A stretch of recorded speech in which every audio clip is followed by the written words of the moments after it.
folder subtree. Here, while we're, is that you, Paul?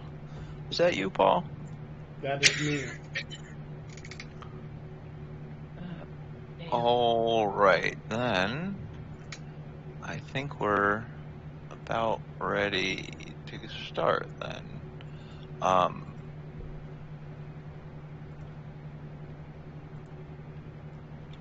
Hey Lily, did you follow on Twitch out of curiosity?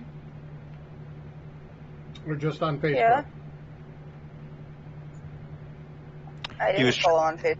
Oh, you did it from Twitch. All right. No, the only reason I ask is because I thought you were... there's a name on here that is... All roads lead to the farm. All roads lead to the farm. So I thought that was you. No. Mine is Lollycake793, I think. Yep. Lollipop 793. It's a lollipop. Lollipop, yeah. Craig, why I like are you sending me Lollykake an better. executable? No, Don't it's click it. no. So it's like something that I'm doing for this interview. You don't at your leisure, but it's just something I'm working on to show that I know C#.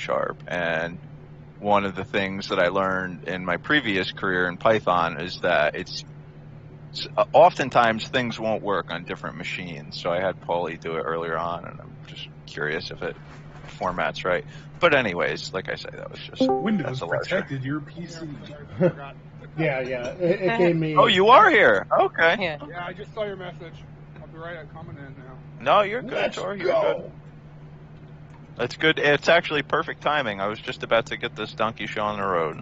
Okay.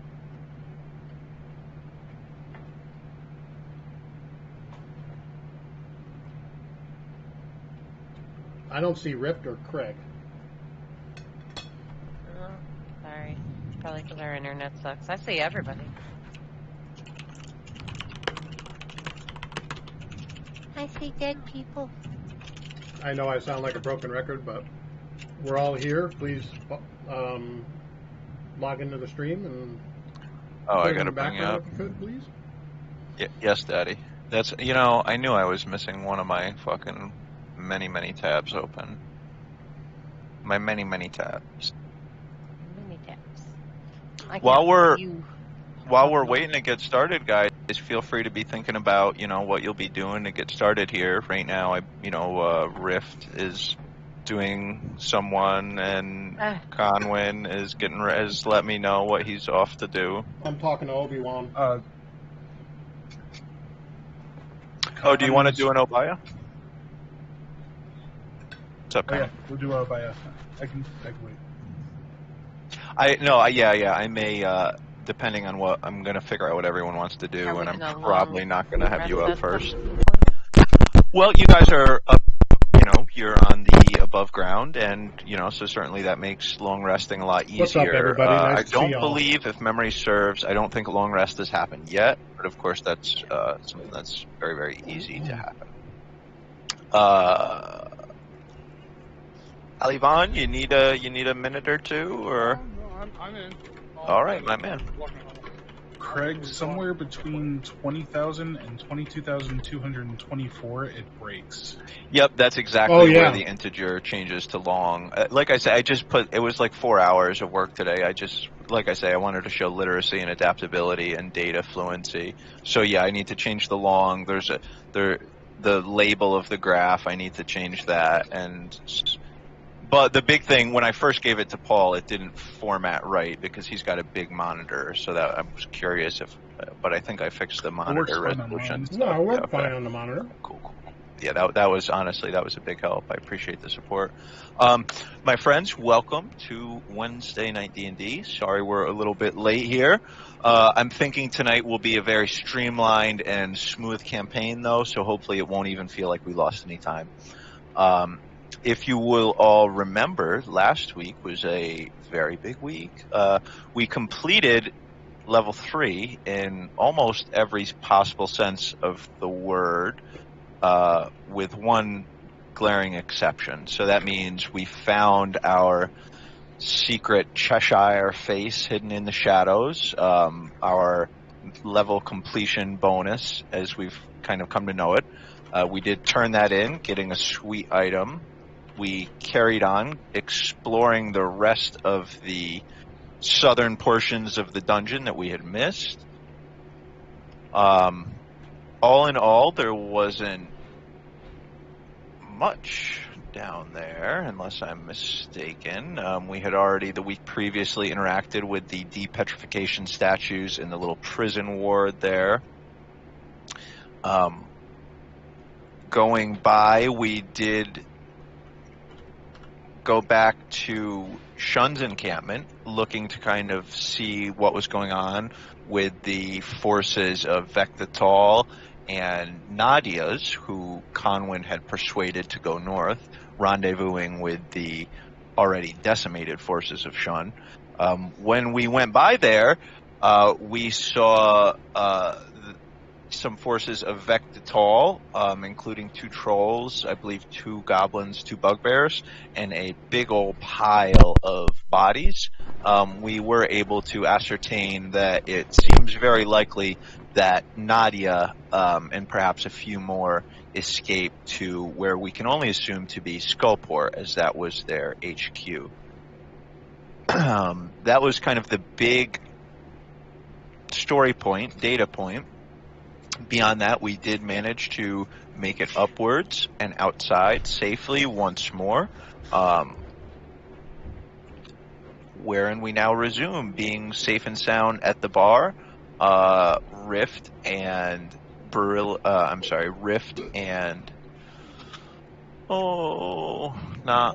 Amara, yes, thank you so much. Rift and Amara being down locked in the room for some very physical stress relief, and the rest of us being sitting at a bar table, just as we all share our drinks and get caught up in conversation, thinking about what to do next. The party hears a quiet beeping as Pippin looks down into his mech, seemingly reading something, before telling the party that he has to go take care of something. As he wanders out, Clark, ever the curious Birdman, turns to him, asking him what he's doing. Pippin would say he had to go take care of something and leave. Clark shortly following out after him. Conwyn, you're already... Yeah, you can Conwyn hear had the... already started making his way at the end of the last perfect. session. Okay. All right, so this now leaves Kathira and Alivan and Slither. Oh, Slither! Right, I grabbed the wrong token. You're in bed with you're in bed right now, Slither. No, I'm not. No, I'm up with Obi-Wan. Yeah, I kind of can't wait. Where the heck? Did you move your token somewhere, Slither? I'm up with Obi-Wan. Oh, you're already. Do you just want to leave? You got. Okay.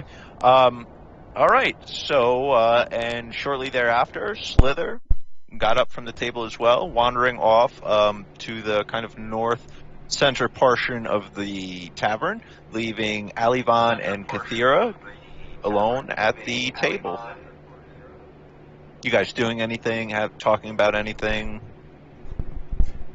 I'm probably still in kind of somewhat awe of how things have changed over time. What? Centuries, literally. What is this person's name? Because I will forever call Wait till her you see Obi-Wan. the city. Right. Just trying to take it all in. I will forever call this person Obi-Wan, so... Kathir is smoking a joint and said that she would explore with Alivan if he wanted to. Yeah, I suppose we could do a little wander around the city. Check out a shop or two. Excellent. Sounds like a plan.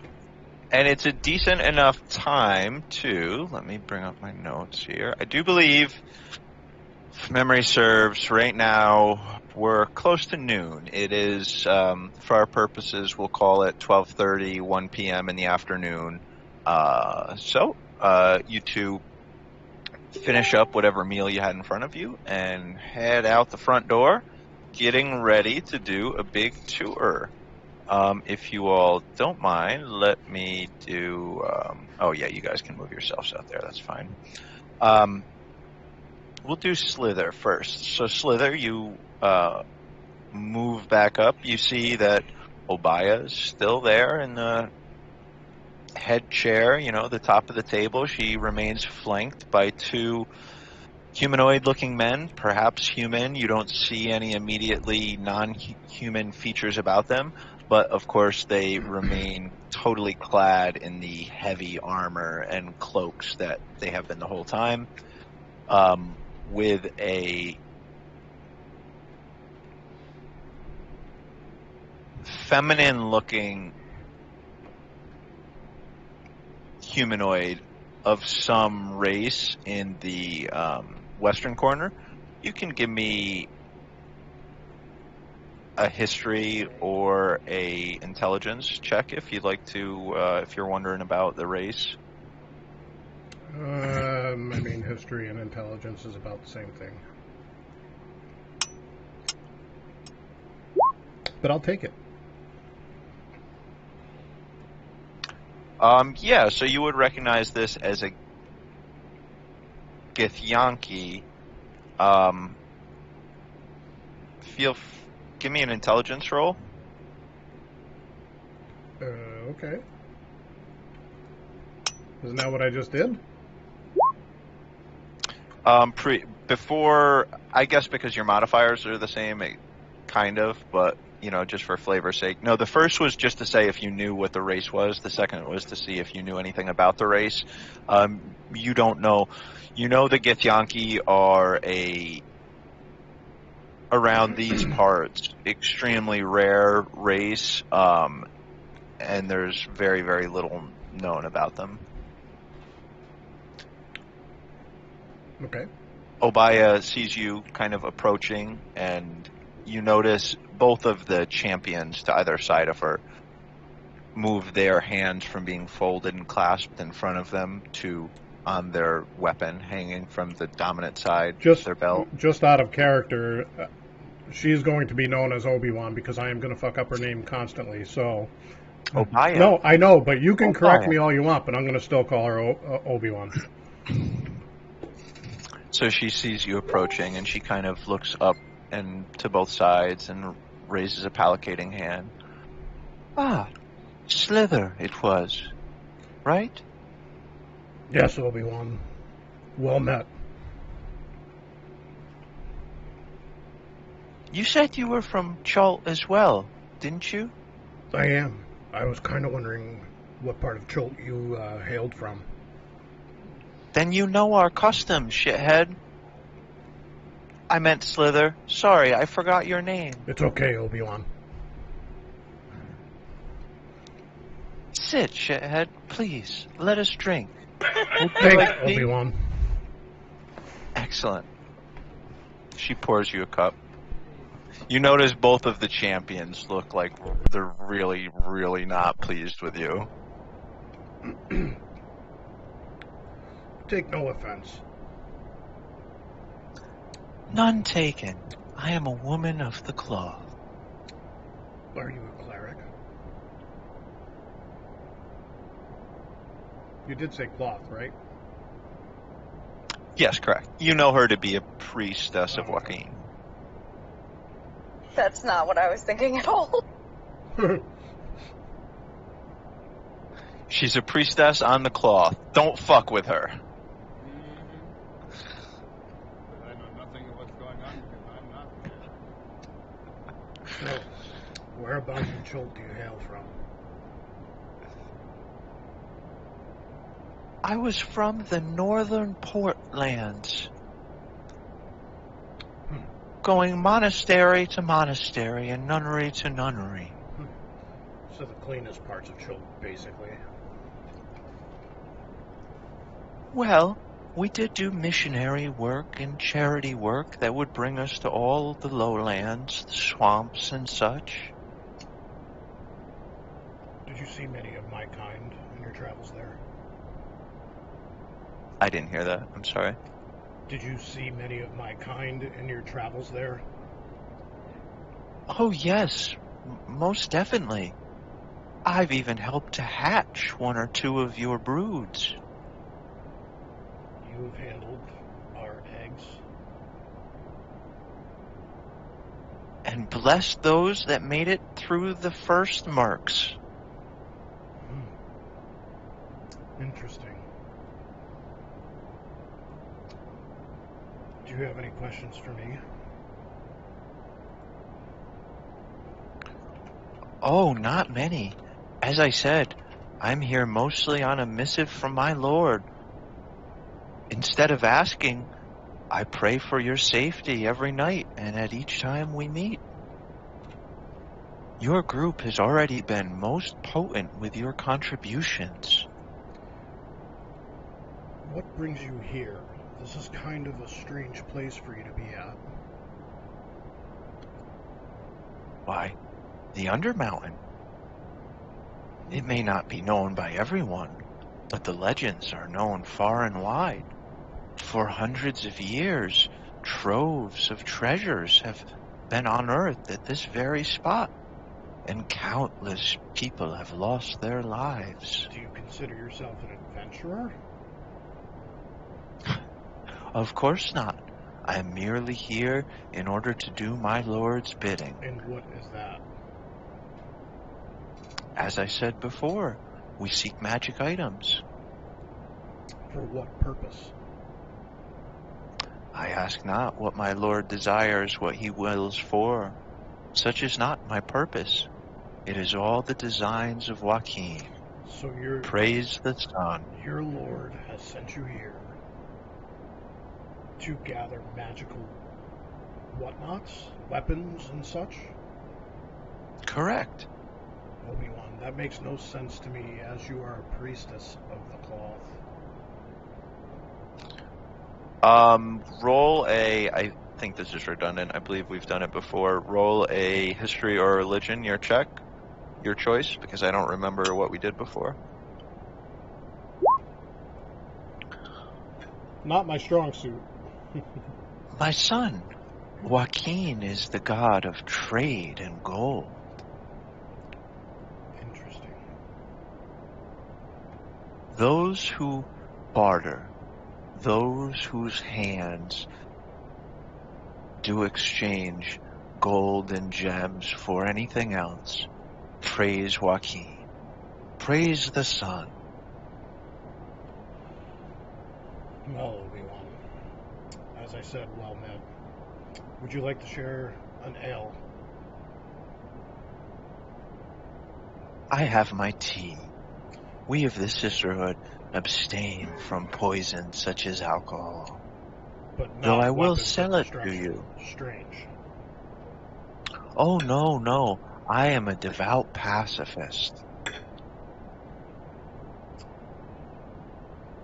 Okay, you can have your tea, I will have my ale. I'm just looking to have some camaraderie here. I miss my homeland of Cholt, and I wanted to hear some stories of home. Oh, grand. Sit. Come.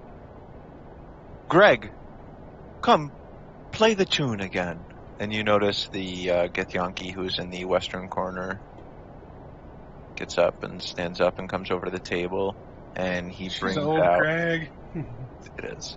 He brings out an instrument that looks mostly like a lyre, except you notice like a woodwind instrument mouthpiece on what would be the right side of it, and you would instantly recognize it as a native instrument to Cholt, which was just literally it's just a lyre that crossed with a kazoo, essentially. And this Githyanki named Greg gets up and he starts playing he belts out a straight 2 hours of beautifully done music of Cholt, native to Cholt, things you might have heard from your den mother when you were right young, before it was all your life moved on and you were removed from your kin and such. At this point, I've got a few ale in me, and I'm just bobbing my head and thanking the Githyanki for the beautiful music of the homeland and carrying on a conversation between me and Obaya as this is going on, just sort of being relaxed and in my zen. And just so, and the two of you talk. You notice her cadre, the three around her, never really say any words, but they always follow her orders exactly. But Slither and Obaya carry on talking. You came in just to essentially say hi and to pique your curiosity, to sate your curiosity rather. But after the quick little banter and the thoughts of the customs of your homeland that you remember from both your infancy and your late adolescence, it just spirals, and you sit and you talk back and forth. You notice that the woman, although at first glance seems diminutive and totally non-aggressive, she has some sort of sharp wit to her, continuously calling you shithead as you continuously call her Obi-Wan. Obi-Wan. But you talk of Chult for longer than Slither's probably ever talked of Chult, and it makes him feel very good, in a warm, comforting way. And with that, we'll move on to now Rift. You tired Amara out, it looks like. As whatever was happening happened, Rift, you kind of stretch your arms and look around, and you notice Amara on the bed asleep. What do you do? You're muted. I get up and head to. It's noon, right? Noon. Yeah, hair after 12:30. All right, I'll go walk it about out in the town. As you come out of Amara's room, you notice you don't really see much around. You can hear some talking coming from Christian's office. It sounds like him and a child. You hear noises coming from the basement. Certainly not any sort of fiery explosions or anything like that this time around, though. And yeah, that's about all you see as you come out of the room. Alright. Kathira, over towards Kathira's room, still does smell dank. Of course. The whole place smells like Just like, as you approach that, you're like... So where are we heading? You were telling me what you want to do. You come out of it. I would assume perhaps you would maybe go back to the tavern. You go back to the tavern. You go in there. You don't see anyone other than Slither in there talking with Obaya. They seem to be having a pretty deep conversation, occasionally interrupted with laughs and Obaya reaching over and touching Slither's hand.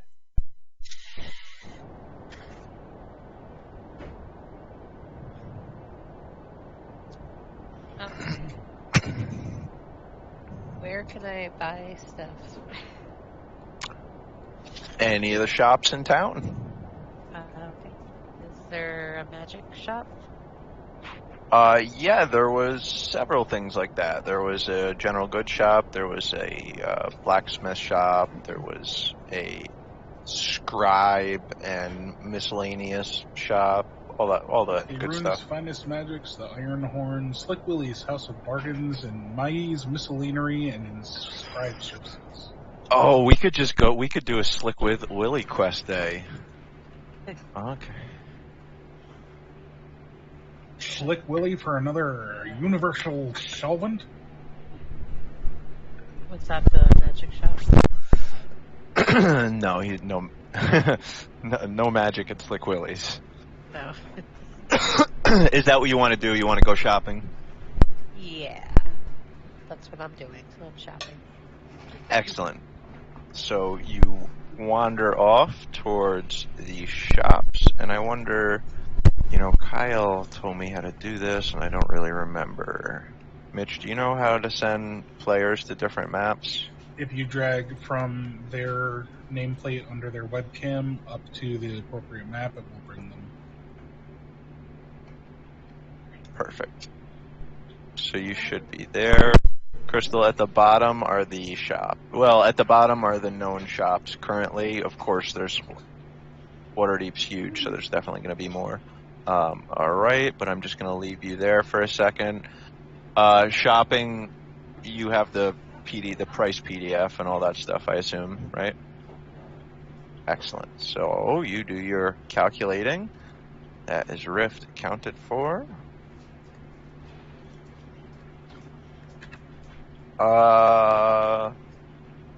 Let's do Conwin. I hate to make you wait, but so too I don't know what you have planned. So well, we can do a that brief last. thing. The first thing brief? I want to do Brief? is very brief. All right. Go into the shop and trying to get my plate armor. Well, we can do that brief last. thing. Yeah, of course they would. And sized. Right. You would be able to.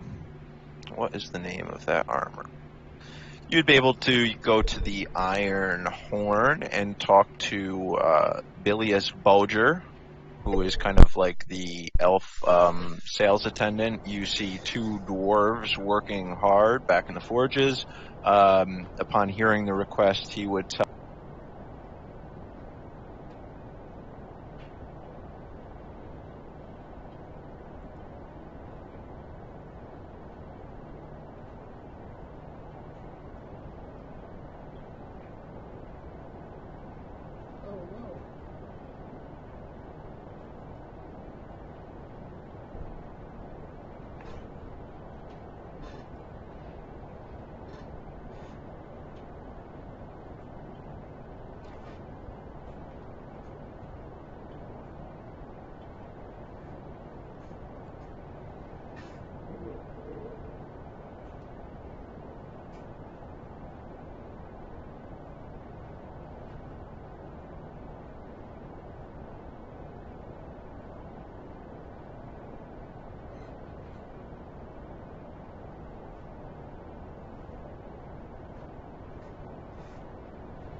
Come on.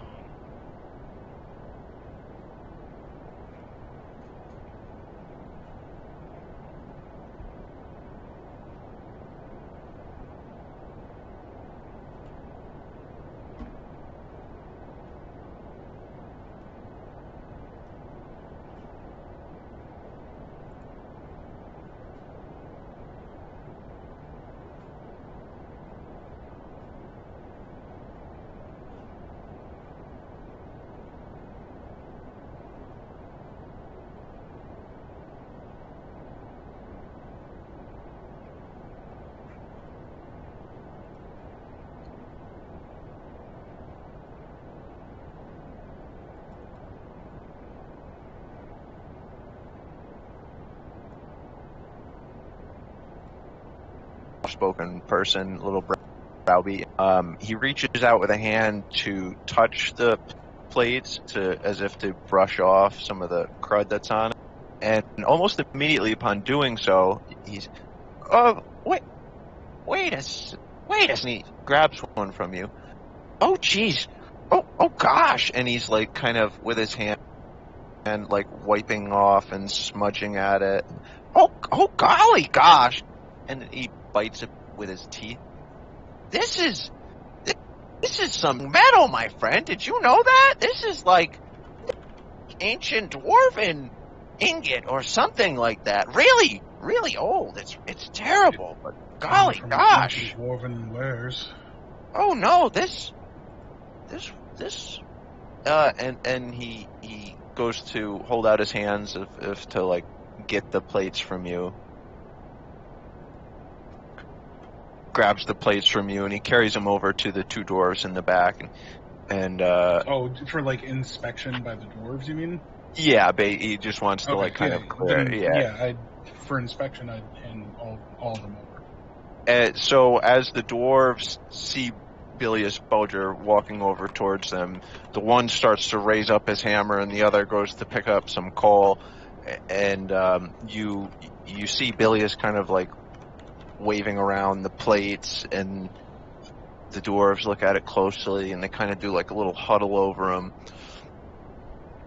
And you don't really hear what's said, but the one has lowered the hammer, and it doesn't seem like they're angry.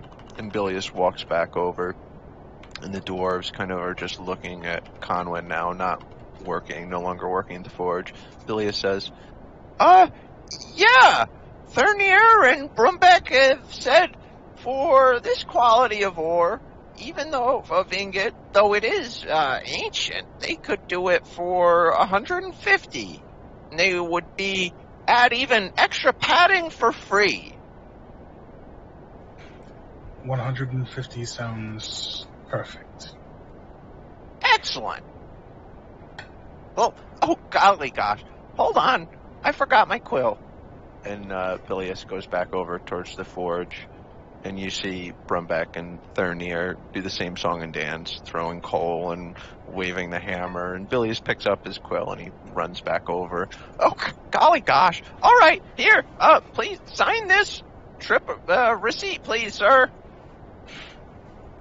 In the process of taking off the armor, reach over, kind of stretching out to just barely put a signature on there. And about how long will I have to wait? I can fetch them another day, obviously. He kind of looks you up and down. I'd say about 4 hours at most. Fine dwarven craftsman indeed. And Bilious. Is Bilious also a dwarf? Or he's kind of elvish? He's elvish. Bilious, do they always treat you that way? Oh gosh, oh golly. No, only when I mess up. Doesn't seem you've messed up any. Here's a little something for you as well, and I'll hand him 15 silver. Oh gosh. Thank you so much. What did you say your name was again, friend? Conwyn Jalithra of Zekra. Oh, thanks, Conwyn. Wow. Golly gosh. And you see him just kind of like looking at the silvers in his hand and spending it. Well, thank you. I suppose I'll return later this evening. Do you have a time when you close? Well, we all live here, and Thurnier and Brumbeck forge way into the night. So if you come by and you see smoke coming from the stacks, just knock on the door. Well, if I see you this evening, I'll see you this evening. If not, first thing in the morning. Thank you, Bilious, for your assistance. Thank you. Golly gosh. And Conwyn would start making his way over to the temple. All right.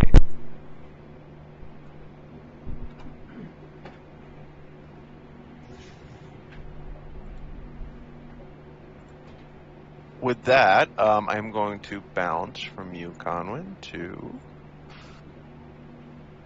Alivon and Kathira, you both, let me just move everyone over here for now.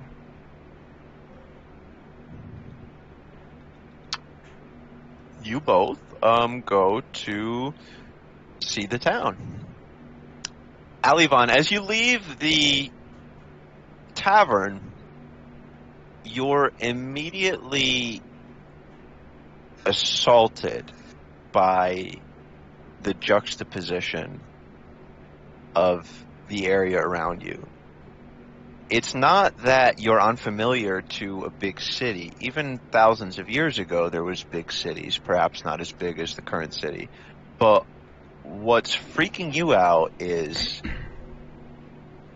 a 10-day ago for you, this was all in rubble for hundreds of miles in diameter. I'm sorry, not rubble, but nothing but dead bodies. Just nothingness was here. There wasn't anything living in all of this area when you did your initial spelunking and expedition coming from your parents. Now, though, the signs of life are what assault you. Bird call, which is easy to take for granted, but between you coming through the city of the dead in your time and being down in the dungeon, you haven't heard birds in 2 weeks, maybe. Children playing, chickens cawing, and just normal hustle and bustle of a city. Kathira, you stand close to a very, very surprised Alivon, and you believe that he's a man at a time. What are you two doing? Keeping in somewhat awe of what has transpired over the last 5 minutes. I think like 1,200 years or something. Kathira just gives Alivon a pat on the back as she can see that he is freaking out a little bit. More, whoa, what? Yeah, whoa.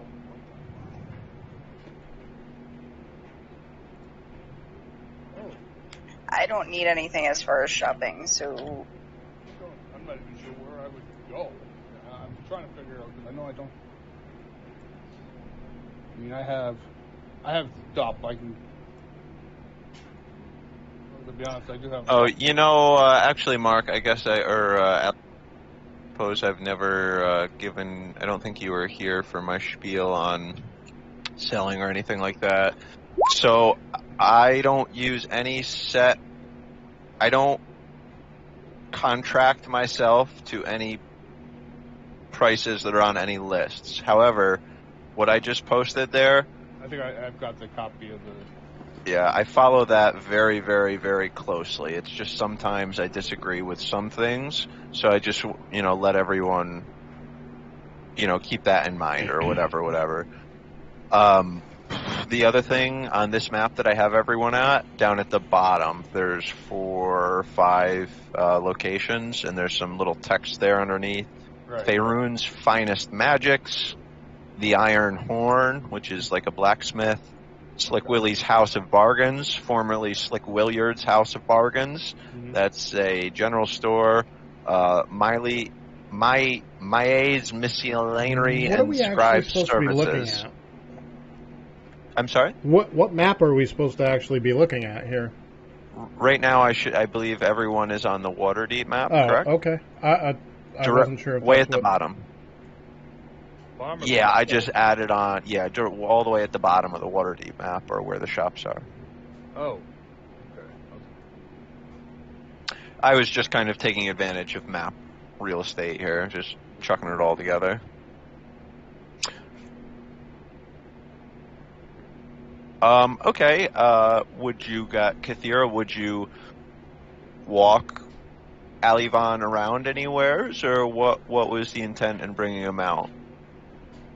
I don't see my token. No, on this map, there's a party token. Oh, okay. You see it in to the south of the trade ward? Yeah, okay. So I would just, ask Alivon what shops he might be interested in going to and just walk with them. Oh, well, I go to Willie's House of Bargains. Like I said, I've got a couple of things I can just easily sell off. That are basically extra the stuff that I. Great. Okay. Do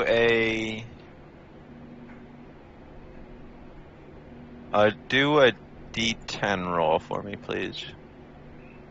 Me or Mark? You, as you'll be the guide.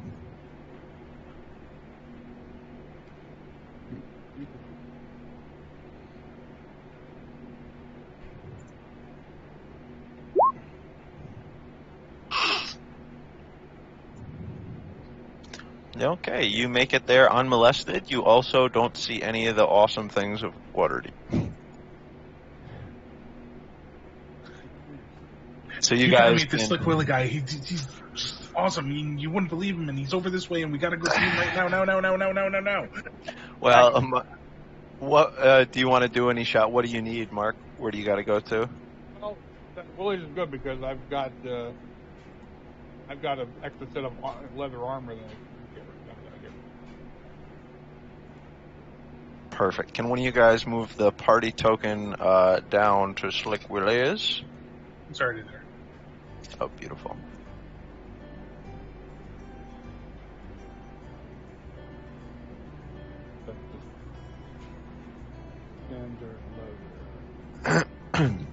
Mark, you are very faint today. Yeah, I had to turn him up. No, is that better? No. So That was fine. as the two of you are approaching Slick Willie's, and you come in, you notice there seems to have been some recent renovation done to his sign because it reads like Slick Will, and then there's just a bunch of boards nailed to the sign. Ease, House of Bargains. You come inside. You notice there's two town guards kind of looming over a rather small and terrified-looking halfling in the corner of the room. And the guards are pressing, "Willie, we're on you. We know there have been illegal sales of magic items here. You've escaped us enough times. We're about to catch the white whale, Willie." And you hear the halfling just saying, not Slick Willie. Let me tell you, you coppers are always trying to catch Slick Willie, but it wasn't me. I've got nothing to do with selling any sorts of legendary magic items. Aha! Willie, who said anything about legendary magic items? We've caught you. It's a metaphor, because anything that Slick Willie sells is legendary. Everybody knows this about Slick Willie. Look at this. I have it written on my shoes. It's a family motto. And Slick Willie pulls up his shoes, and written on a little tag on his shoes, everything we sell is legendary. You see? I told you. And he puts his shoes back. Slick Willie's not breaking any laws. You're not bringing me back. I can't go back. You don't know what they do to me in there. Oh, God. And the guards are just kind of like looking back and forth between each other with their arms crossed. Willie, we know it was you. We're gonna come back. This whole operation you're running, it's going right to the ground, Willie. This is not an operation. It's a store of selling legendary knickknacks. Paddywhack, let Willie out of jail. Please leave me. And the guards just shake their heads and walk away, and they do kind of like run their shoulder into your shoulder, Allie kind of knocking you, jostling you a little bit. And they walk out and they leave. You look back over towards where the halfling was in the corner. He's not there anymore. You look between each other. You look back up. Willie's now in front of you, holding two different items. One's an apple, one's a dagger. Hey there, adventurers! You look like you have gold to spend! Slick Willie's got the best apples, best daggers. They're legendary. What can I do for you? I was looking to actually sell something. Oh, that's great. Maybe It's sanctioned, right? Of course, sanctioned. Oh, great. It's my own equipment. Yeah, just whatever you would like to sell. do it at 50% of the listed value, unless you want to try to affect those odds somehow. No, okay.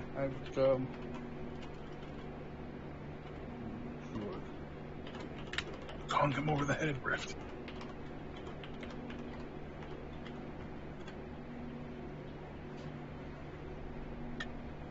You dab. All right.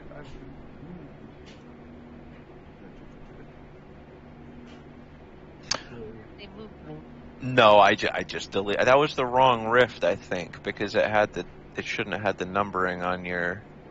If you want a rift, if any of you really want one of your tokens, just pull it out of the journal, because that'll be an updated one. Yeah, that was an old rift. I see. Kithira, you said you don't need to do any shopping? No, I'm pretty much good. Okay.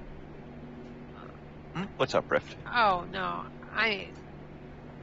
I wanted to ask Slick Willie because overhearing, he said he has legendary items, and I want to know about that. Oh, are you here as well? So yeah, I was browsing the shops, and I did end up here, and I say hi, what's up to right, Kathira you were and just coming down, Allie going towards the blacksmith, of course, but then kind of out of the corner of Rift's eye, she sees Alivon and Kathira entering in Slick Willie's. Because of the directions and the headings of all of you, they didn't see Rift for a couple paces further down the road. So you changed your direction and headed in, following them in the shop, just being a couple of steps behind them. Kathira, Alivon, you hear the bell ring. Kathira has changed her mind. Excellent. So Rift, you're now here. Yeah, I heard you sell legendary items, Slick Willie. Oh my gosh, the most legendary! Let me tell you, that's even the dictionary definition of Slick Willie. Legendary item seller. Look it up. What can I do for you? So no legendary items. Oh, I mean, metaphorically speaking, they're legendary. Let's see. Well then, carry on, Slick Willie. The slickest. You too. I think he's lying. Probably, but Why would the people be after him? Like, Slick Willie doesn't think that you think that he's lying. did you roll my die? Oh well, alright. I'll get you next time, Slick Willie. Well, and then though you turn and went to walk away, as you turn and go to walk away, Slick Willie's in front of you again. This time, not an apple, not a dagger, but a book and an oar. Oh, come on! You certainly look like a rower! This is a legendary oar! Oh, is it? Yes! And I've read this book personally. It is legendarily great! Well, thank you for your time. So what do you think? 1 gold? I'm not 2 interested. gold? He holds up the oar when he says 2 gold. Oh, please! Please, adventure! Oh, Willie's got debts to pay! The guards are on me again! I can't go back! You better run and hide, it sounds. What, are they coming? And then he just bolts. He's out. He's hiding underneath the table. Alright.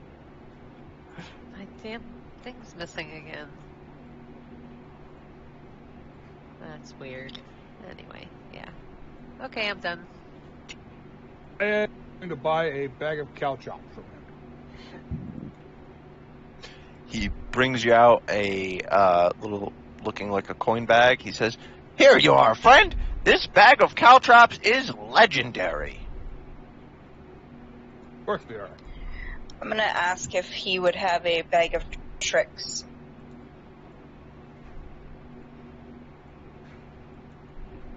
Yeah. A bag of tricks. A bag of tricks. Are you working with the guards? No. Bag of tricks is a very unique legendary item. That is magic. Magic, legendary. No, that's not right. That's not right. Come on, Willie. Legendary magic items are forbidden to sell. Why are they forbidden? Are they licensed? You need a permit. Right. This guy gets it. Huh? You need... Your best bet for any magic items is the magic shop.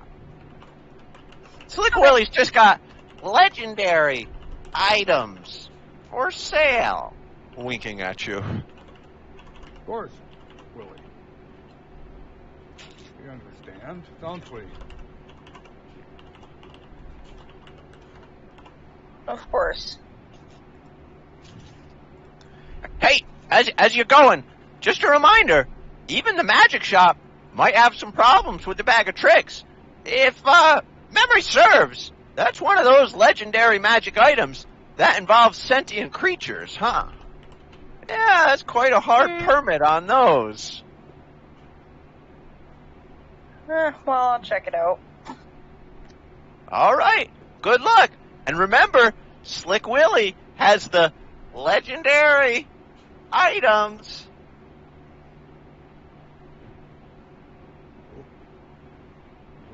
We'll be back again, Willie. He waves you goodbye.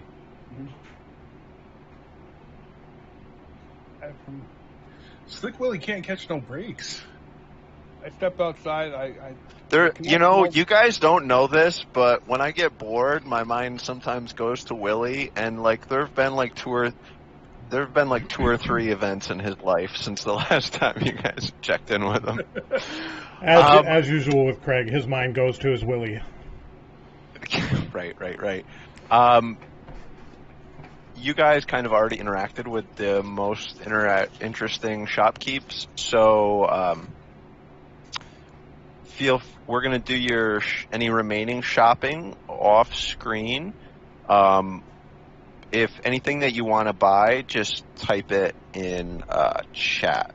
But for flow's sake, while you guys are doing that, feel free to do your research in the Excel sheet versus how much gold you have. So the bag of tricks, the magic shop wouldn't be able to sell you because they would say it needs a Class S permit because it involves sentient creatures. Would that be a Class SC license? Yes. Aw. So cute. Blame Mitch. He suggested it. It's a great suggestion. Remember, I'm a crazy man, so just because they're saying that to you doesn't mean that it's not available, right? It implies that this license is out there that could be obtained somehow. It implies it would be illegal to sell it, not that they don't exist, you know what I mean? Yada, yada. So, yeah, you guys, Rift, Kathira, Alivon, who are all there, and Slither, you can make... if you want to do shopping, you can do it as well, Slither. We can just, your conversation with Obaya ended at some point. You wandered out looking for your friends and to do your own shopping if you so chose. And like I say, as you guys think of things that you may want, just list it in chat. And as I get a moment, I'll glance at it. But other than that, we're going to go back to Conwyn and do a little get holy. We're going to get holy right quick, guys. I'm going to take a walk towards the dock. I smell the ocean, and I want to take a walk towards the ocean because I've never seen the ocean. You would have seen it. You would have seen it previously when you were here before, Alivon, because this is the same location. Right. So you see on the map Mount Waterdeep. Right. Okay. Yeah. That's like where you went into. Okay. You know what I mean? That is Mount Waterdeep. So you were really close, but that was the first time you had seen the ocean before. The ocean itself looks the same. How much the coastline and the port and the city is built up is, of course, exponentially bigger than it was before, right? When you were here before, it was mostly just like the palace, the castle, and the Mount Waterdeep, and the actual like wooden buildings and the rural and the suburbia was not here, and so it was basically just kind of a castle on top of Mount Waterdeep when you got here. Some farmsteads way out and around. All right, so Conwyn, you leave the Iron Horn with a kind of a scheduled return time later on tonight or at your leisure to come and get your repaired armor from that harrowing encounter with the rust monster. Or no, I'm sorry, with the portal, huh? Yeah, my nat 1 dexterity check. Yeah. All right, so it doesn't take you long. You walk through. The air is calm and cool. The trees have mostly all, at the very least, began to turn color, but most of them have fully taken on just brilliant oranges and reds and yellows as you walk through the town. Give me a luck roll.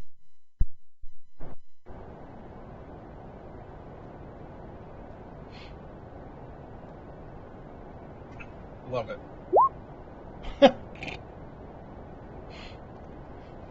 It's such a Conwyn roll. Roll a D. How much gold do you have? A fair amount. Roll a D50 for me.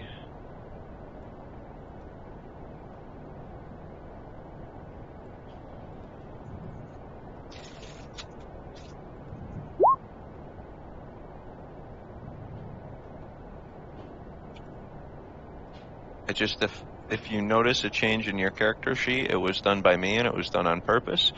You arrive at your destination with nothing out of the ordinary to have transpired other than enjoying the beautiful day, walking through the busy, hustling, bustling streets of Waterdeep as the hustle and bustle slowly dies out and fades away as you get to the kind of out-of-the-way area of the Brotherhood of Flame.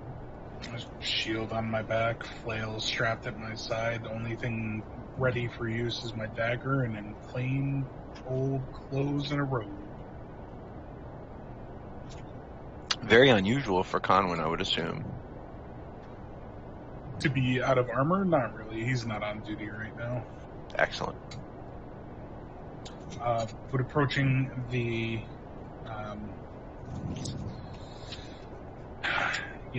temple. Brotherhood of Flame. Yeah, the Brotherhood of Flame temple. When you come up, you do notice that there's some workers scouring about on the outside, doing things like working on the plaster. Seems like maybe doing some molding work on some of the windows, detail work. It really seems like they're beautifying the temple, as though if this work continued in like a 10-day or so, 10 days, the whole thing would be looking like brand spanking new. Monitor and Zechariah be blessed. Truly a good thing to see the temple being restored. Conwyn would kind of clench the fist with the symbol on it and then press it against the door to open and walk in. You do so with a thud. I'm hearing the kind of echoing out thud of the, is your hand gauntleted right now? It's not, right? No, it's not. Hearing the thud of the heavy fist on the thick wooden door, Brother Christian looks up, seemingly preparing some sort of incense in a censer up at the chief altar, looking up. Ah, Brother Conwyn, it is good to see you again. Brother, I bring news from the Underdark. Some good, some I want to thank the viewers for being here. interesting. Looking around, Christian will dip his shoulders in a little bit low. Amanatar be praised. Come, let us speak in private. And he brings you back to the room that you two had kind of been in previously. Is the tome still in this room? You see that the altar seems to be reset in the fashion that it was when you first got in. Similarly, Brother Christian needed to unlock the door, getting in the same fashion as before. And So similarly... Just kind of regarding it with reverence, but not really paying it too much mind, turning back to him. Conwyn would produce a few scrolls from the inside of the sleeve of his robe. This is for you, and if you could also forward this to the Zekkarin authorities. It is a map of the second level of the Underdark, as well as some notes of who we met there. There's a troubling goblin by the name of Vec, and then I know there's a reputation surrounding them, but I also met a representative of the Zentarum. Of the Zentarum? Brother Conwyn? What is this heresy? Come now, Brother Christian. You can't say it's heretical to want better for the world. Some have worse methods than we choose, but somehow they mean well. And this elf, he seemed different than many others in terms that we've met and dealt with previously. Not as malicious. Vec, on the other hand, he seemed to want nothing but control and power of the Underdark. But even more troubling is it appears there's footholds of Xanatharian guild members down in the Underdark. The Xanathar as well? Oh, troublesome news indeed. This is only the second level. There are still 21 more. I fear what we will find as we progress even further into the crypts. 21? What makes you say such nonsense, Brother Conwyn? I suppose it is a lot to go through, but my notes from the first level. We found a map of the levels. It noted that the 23rd is the Mad Mage's himself. This is remarkable news. You do know that thousands of men throw their bodies at that crypt. This is very valuable information to possess. I can only hope that somehow we can put it to good use. My party and I, we look to venture deeper on the next day. But now, I must ask, Brother Conwyn, for it has kept me up at night. Is it you who keeps up these absurd donations? These obscene amounts? The only donation is the one that I left with you when last we met. They've kept coming since the day before the first we've met. Why, this morning I awoke to 400 gold in the donation box, all left with no notice. Well, do you know anything about this? I start to fear. All of the rich men in town that I'm aware of would have came to me and demanded some sort of plaque. The only thing that I can assume is, if you remember the 100 gold that was donated just before I came here, I can only assume that someone I met in the Underdark is keeping their part of their side of the bargain. But from where these donations come, I do not know. Oh my. Well, if you do see them again, tell them to please be mindful. They spend enough, I don't know how it has not broke them. It's many households worth of money, years and years as fact. Though, I take it as a blessing from a Monitor and use it to restore the building to its former glory. I cannot help but wonder, though. The sun be praised. I see you have some new members of the church as well. Oh, young acolytes, yes. With the new funding, I think about hiring sisters, or perhaps calling up north and getting another priest down. Just take heed that it is not another of Lathander's followers, the false god that he is. Ugh. Shadow be damned. But brother, I do bring one more piece of news. The ritual that we went through the last time that I was here, the reforging of my weapon, it has changed it somehow. When I strike with it, there's great power, as if channeled from the Minotaur himself. The radiance is near blinding.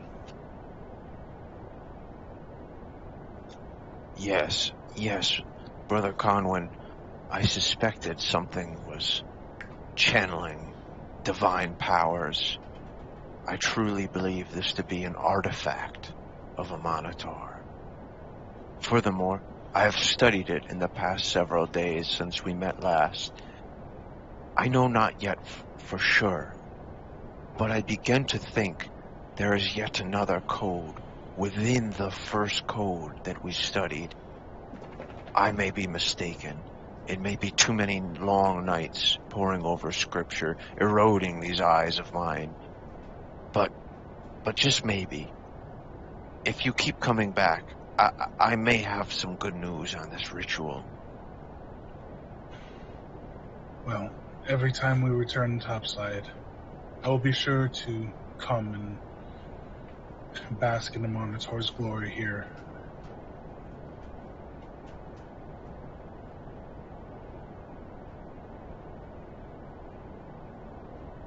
Would you like to do anything else here, Conwyn? Conwyn would assume that because of the statement that nothing has truly been discovered or decided yet, and there's still a lot to do. So outside of going out to pray for a short while and then leaving a 50 gold donation to himself, he's going to make his way back around town. Great. Your choice. Do a history check for me. Yeah, just a history check.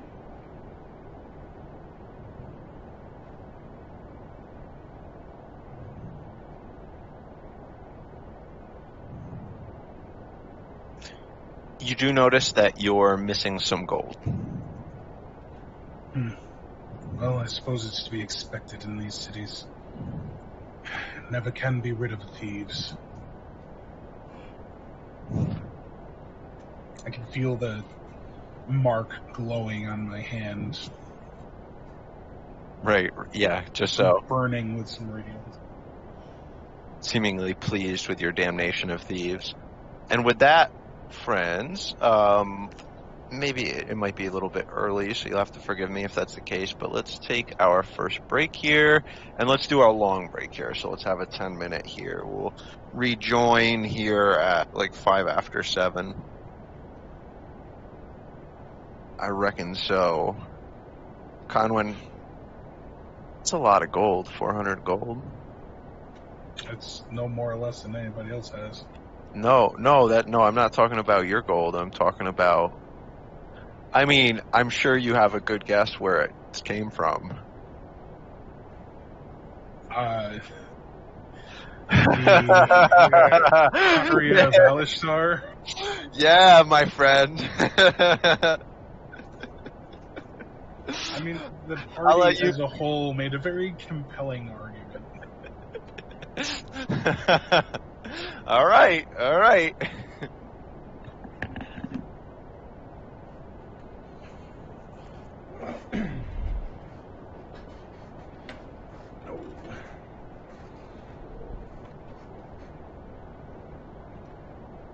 Man, I need a new chair.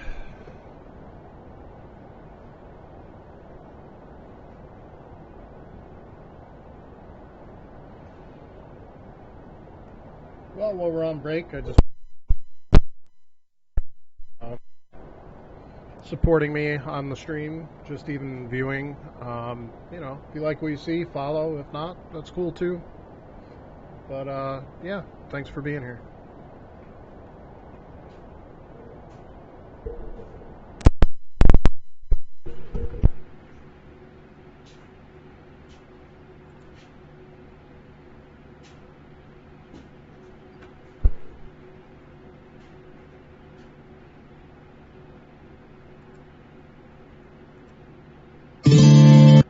Oh, that's loud.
Paul.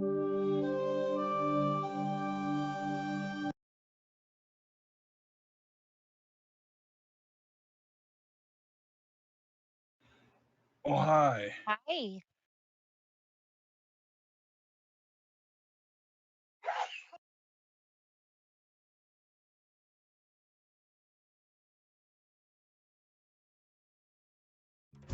Sneezing.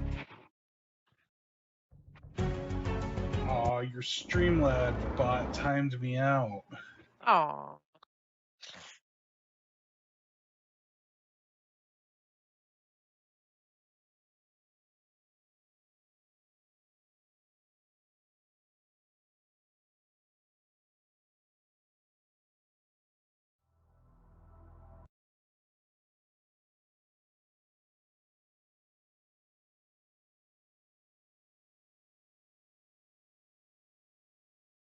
This is entirely a joke. I mean, you could make it so that they couldn't time me out or delete my messages by making me a mod, but you know. No. You don't need to make me a mod. You're supposed to fix that whole. If you want to, you can, but I'm not trying to say that you need to.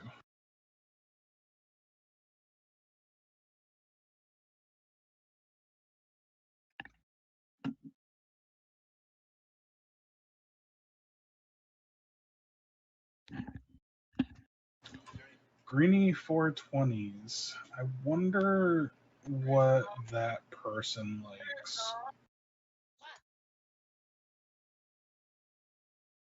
I just don't know.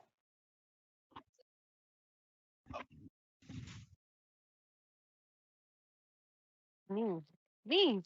Cat protection. What do you got against Kit Kat?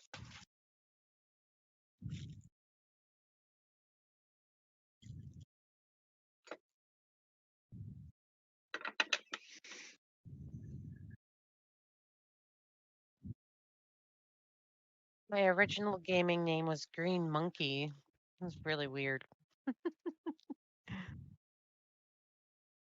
I meant with Steam. Yeah.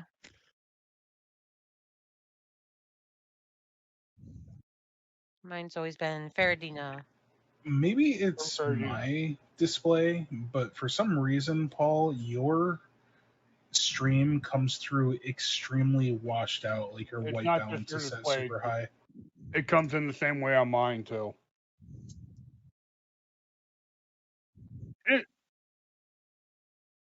Him in the corner is fine, but but the people in the corner, they're very washed out.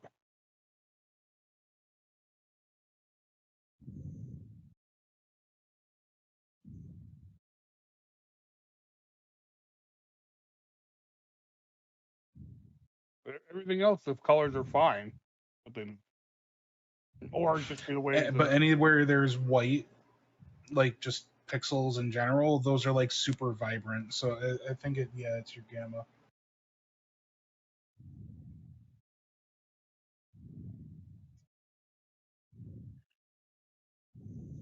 I can hear you breathing.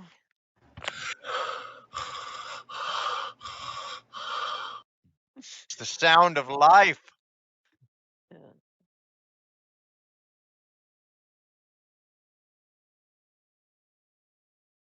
I'm Alex Jones. The hills are alive frogs with the are sound gay. of mouth Oh, breathing. somebody who's got sinus issues. Yeah, I do. I have this theory that my nose hairs are too big. Bad evolutionary mutation. You can pluck them. You want me to pluck them for you? Get one of No. those whirly things that goes up in your nose. Oh my You God. know, It's a super last ditch surgery, but they will actually put tubes into your sinuses so that you can breathe properly. nah, man, I just fuck with my hairy nose. You know, it's all right. Got to make sure. Stop sticking pens up your nose. Right. No straw. There's another thing, I guess. Let's not talk about sticking things in weird places. That got sexual real fast. Or let's. I mean, well, no, it's not that kind of stream. Paul Today can, on D&D. Paul can jump in a hot tub real fast. Did you see how I very tastefully went over your sexual exploits, but still let you have them? I thought that was very adult of me. I appreciate it. Roll melee attack for sticking it in her bum. That's totally different. But you can. Yeah, that makes sense. Before we continue, if you don't mind discussing it here, Crystal, do you mind if I meet you at your house at 9? Because from Cohoes, it's not going to take more than an hour. Yeah, that's fine. Okay, cool. So that means I can leave here at like 8:15, or no, 8:10. Where are you coming from? Rexford. Oh, wow. Yeah, I have to kind of go through Cohoes anyway, so. Oh, are we streaming? Oh, sorry. That's all right. Oops. Paul's not that popular. Yeah. Yeah, so. That's like when I tell people, or I'm wearing my shirt from college, people are like, Kabul? Like, no. Yeah, she went to school in Kabul. Kabul. Yes, that, yeah. Yeah, Kabul, the place that's decimated right now. Yes.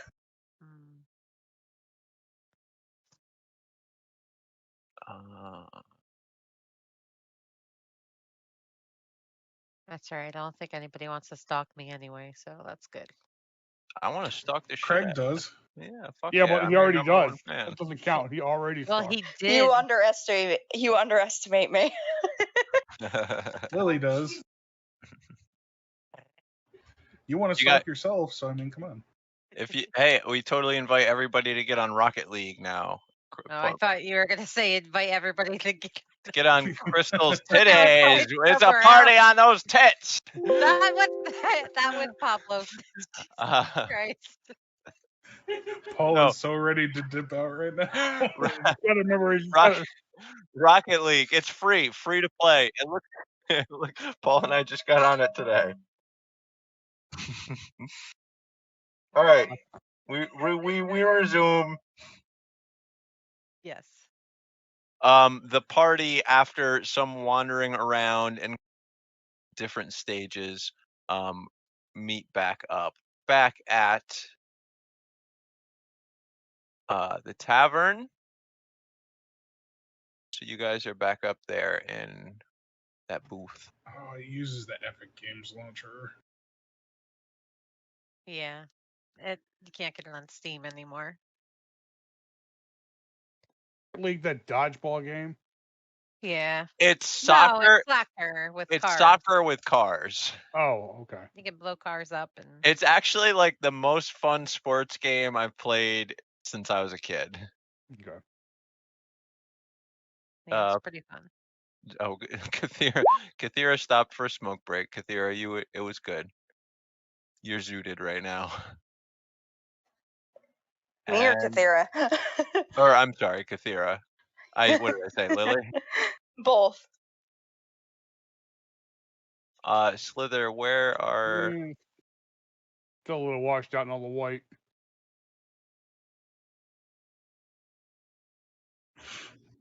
Oh yeah, we can help you with that later. Mm-hmm. All right, you all rejoin at the table. RP, let's figure out what is in store for you all. My cat climbs over the table. You would all see the Conwin is not wearing his armor. He's wearing robes of Monitor and common clothing. His shield is on his back. The only usable weapon that you can see is a dagger. Or an idiot. Con, when are you getting your equipment fixed? Yes, my armor is currently with some dwarven blacksmiths. We may need to have Pippin take a closer look at the plate that we found down below because they seemed very enthralled by it. And we're willing to knock almost 70% off the repair cost. Hey, very good. Lucky for you. I'll say this area has definitely come up quite a bit since the last time I was outside. Very amazing. Very. Were you able to figure out the time difference? Like, did you find anyone who could tell you or give you any history or how long it's been? Alivon, give me a luck check and a investigation check. The luck check.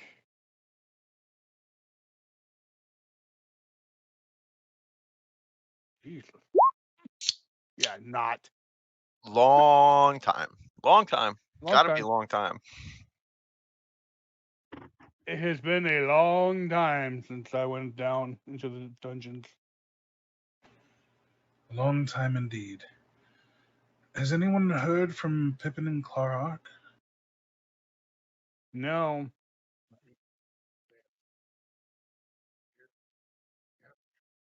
Huh.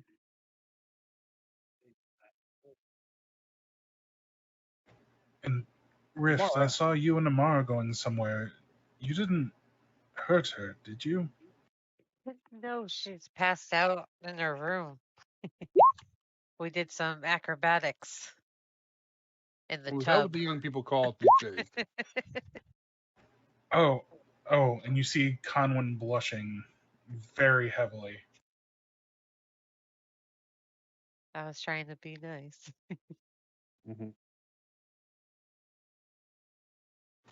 Well then, I suppose it's us. Yep. Yeah. What time about is it now? Right now, the thing not more than 2:00 right now, 2:30. So maybe an hour and a half or so has passed. 2 hours at the most. Oh wow. Well, it's still a few more hours before my armor will be ready. Right, so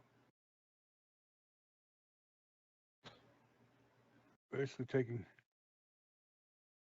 I mean, do we want to head down tonight once your armor is ready, or do we want to wait and go down first thing in the morning? I think it would always behoove us to start first thing in the morning. Mm-hmm. Durnan.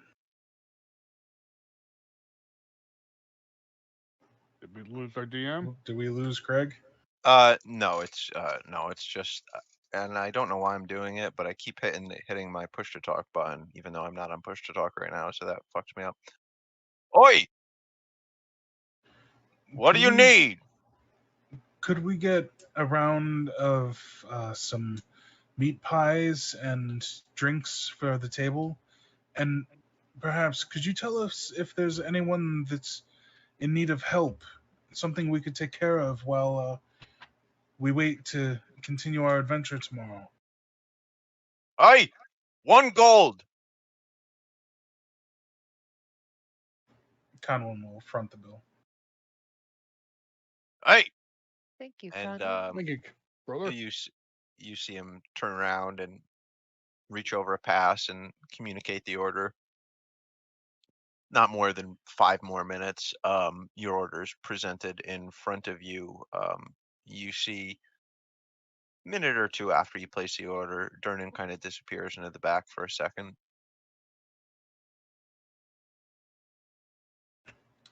He comes out as you guys are just kind of getting your food. I've asked around just because I know you mind, and it doesn't seem like there's much going on right now. The town is rather quiet with the big contest gearing up. News is out, though. The contest is going to be held in just 5 days.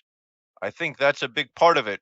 All of the scoundrels of the city have kind of worked their tails out the past couple days just getting that little nugget of gossip, you know?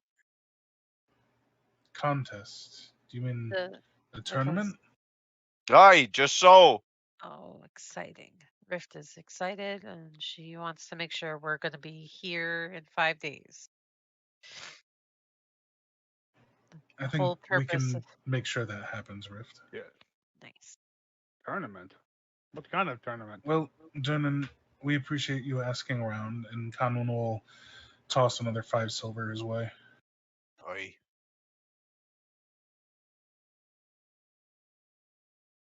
Alivon had asked the party what kind of tournament.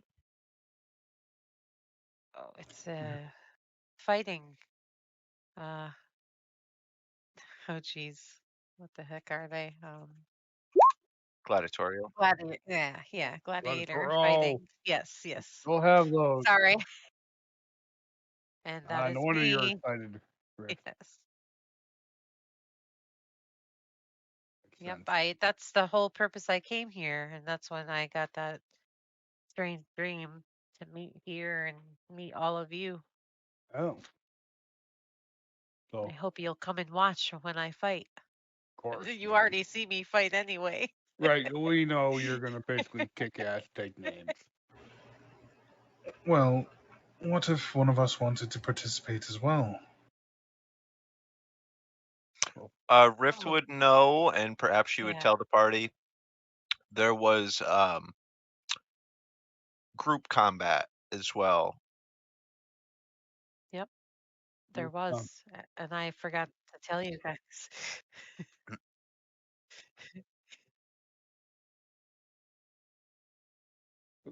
Absolutely. It Did might we- be interesting to test our individual strengths against other team. foes and ourselves as well, Yes. in friendly bouts. Yep. I think this one's till the death. No, it's not. Rift, you would know this. It was extremely like it's basically forbidden for gladiatorial matches to actually end in the death. Gladiators, you all are like prized athletes, and gladiators killing each other is just a huge waste to the stable. Right. Mm-hmm. That's how it was back in the olden days. I'm not too sure too much of the stuff I can do would be non-lethal. Right. Yes. Do we have to go sign up for There's it? magical dampening fields. That would Should dampen we go to the Coliseum? Cernan, just as he was walking away, aye, of course you have to sign up for it. I'm already signed up for single combat, but we can all go back and sign up for a group. I think it would be a good spot of fun in between all of the dank darkness.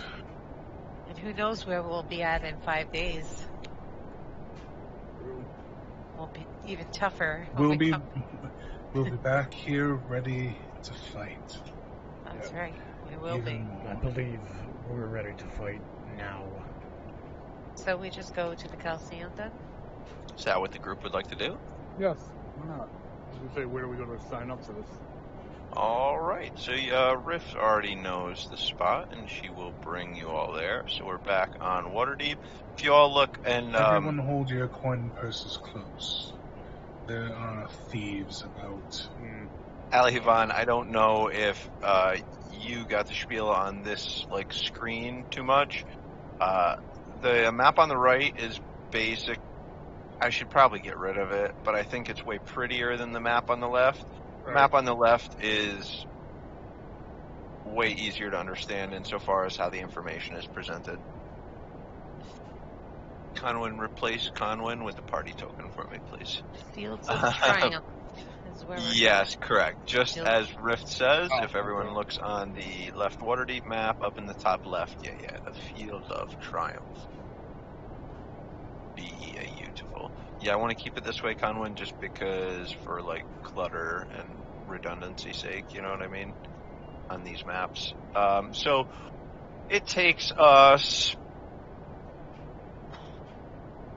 not too long, maybe a half hour, as we are taking our time and really enjoying a gorgeous day, coming to the Fields of Triumph, which is easily visible several blocks away, rising somewheres between 100 and 200 feet straight up in the air, just being this colossal stone structure, looking very much like an amphitheater from the outside, except it goes all the way. Coming up, surely the party does see a booth kind of at one of the entrances to this building, reading sign-ups.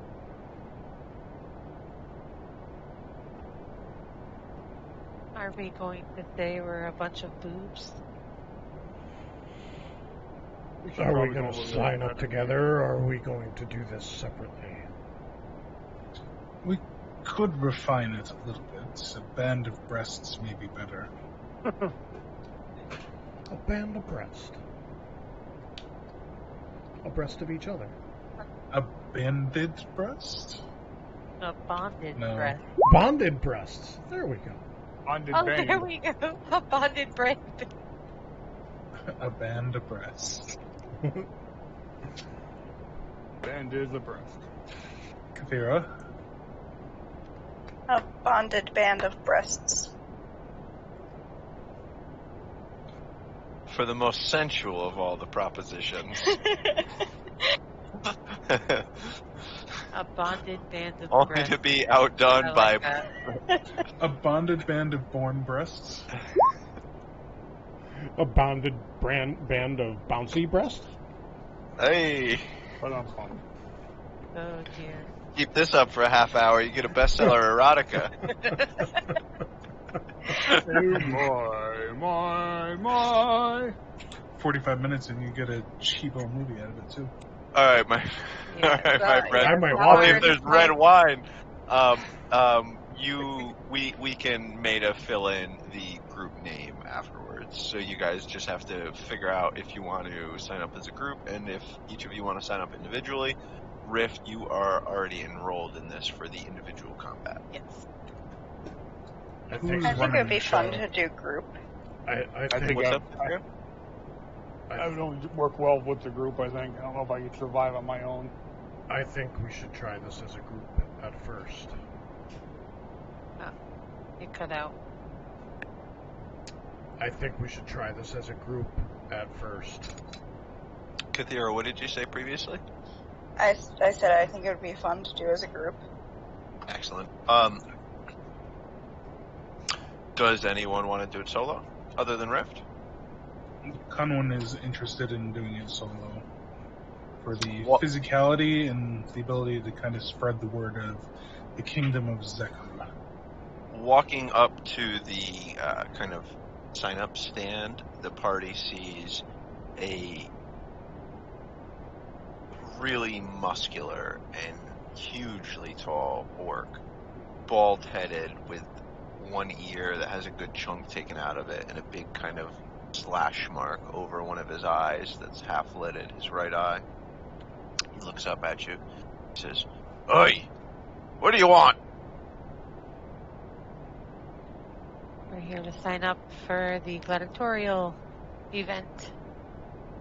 Some as individual, and we're going to do a group as well. Looking over at the speaker, the orc looks at you for just a second, going to open his mouth to retort, and then closing it for a second, and really looking you up and down. And he says,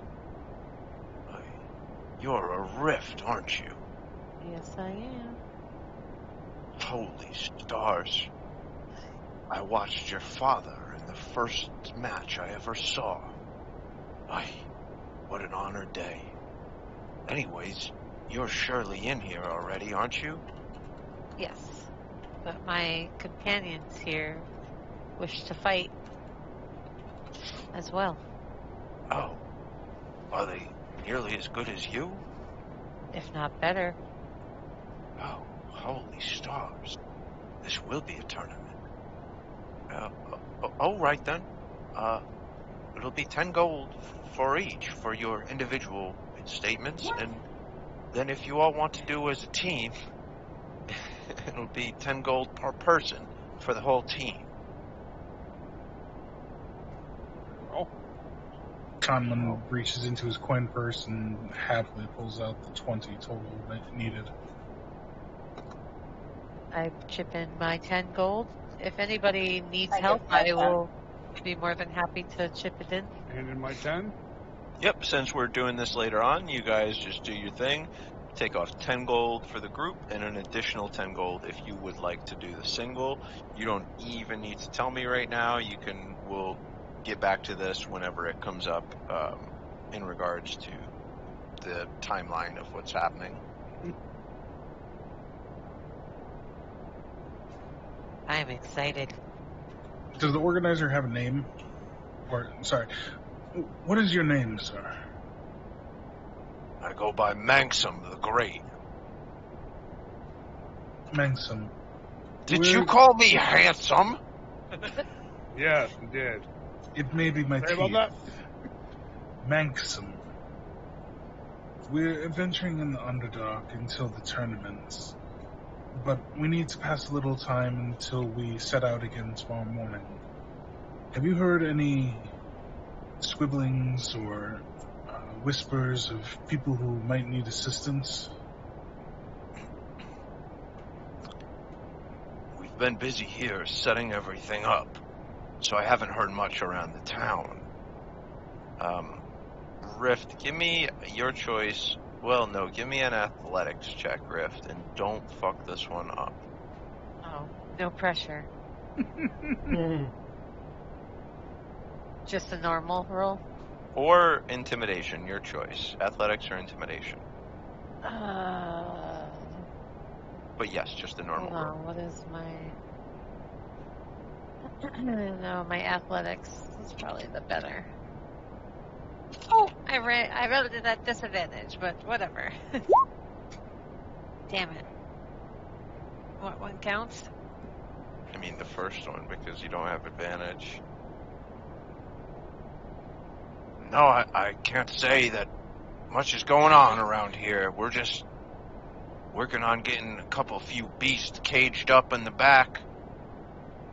I think right now, they're looking for one of the toughest son of a guns around here they can find to take care of testing one of them.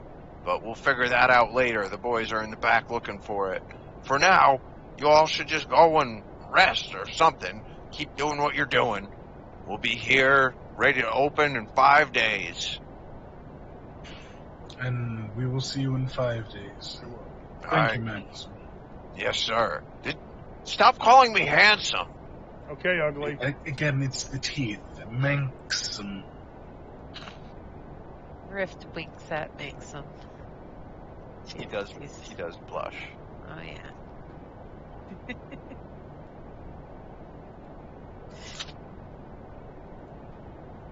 All right, we're headed back. Alivan, you said you were from around here originally, yes? I came in here as part of my quest. I'm more inland, right? Yes, sir. I'm sorry. You are from. Oh dear God, you're from northeast. He's from the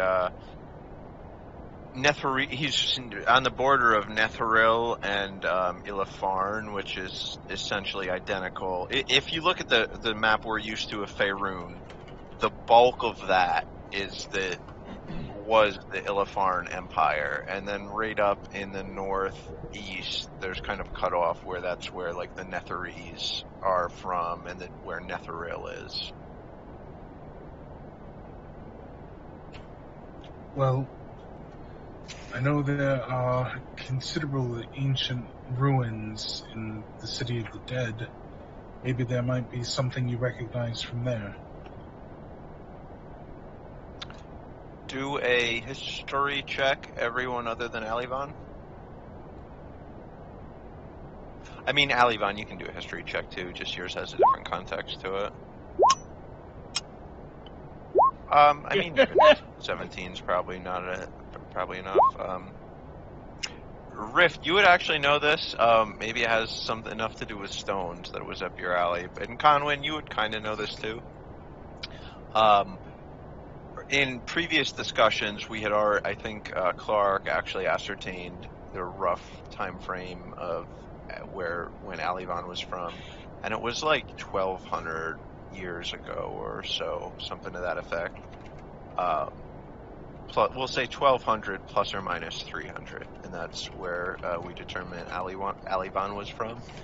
The City of the Dead and most of basically all the buildings you see in red on the map, as well as the City of the Dead and the outlying farms and walls, these things came not too long ago, 800 years ago to 1,000 years ago. So Alivan actually likely predates any building in the City of the Dead.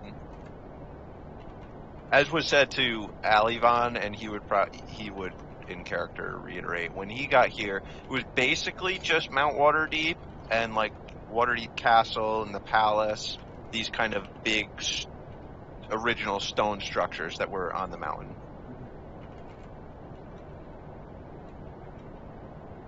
So this wasn't here when I got here, just Mount Waterdeep and what's there.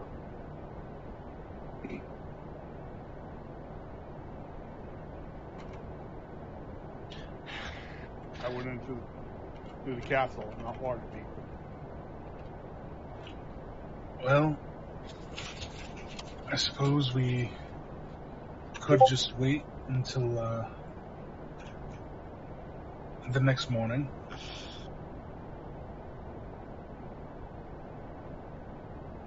It'd be nice to get a good rest. Rest in something other than the floor, a blanket.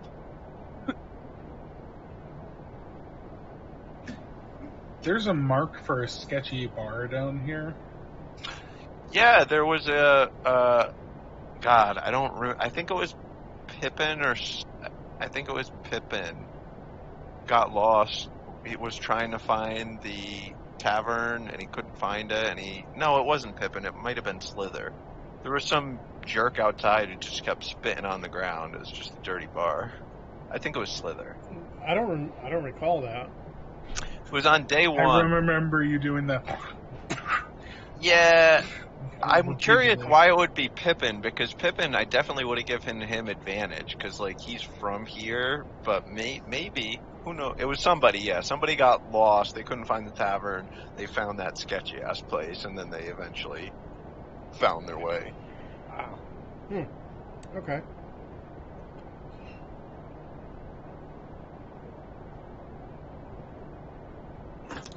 The only other thing Conwyn would do to pass time is go to the courts to see if they needed any help. Yeah, definitely do a luck check. Talking about the actual courts, right? Like the legislative. Yeah, judicial. Yeah. Right. Yeah. Right. Judge some bitches. Yeah. Do a give me a D4, please.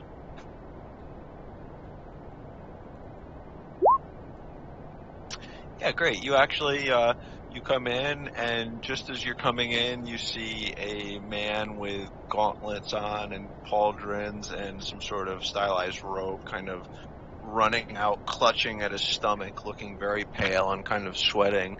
And as you're inquiring with the clerks there and such, and the ministers of law, it turns out that was their barrister working for the Church of Joaquin to kind of oversee the services. So yeah, it's easy for you to prove your chops. You have all your proper forms of identification and such.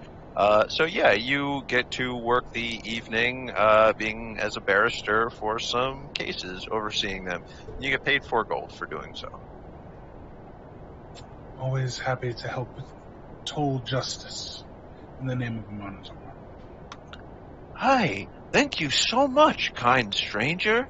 We would have had to have postponed all of this day's work if not for you. If I find myself with free time, maybe I can happen back up, lend a hand, even in smaller capacities. Aye, please.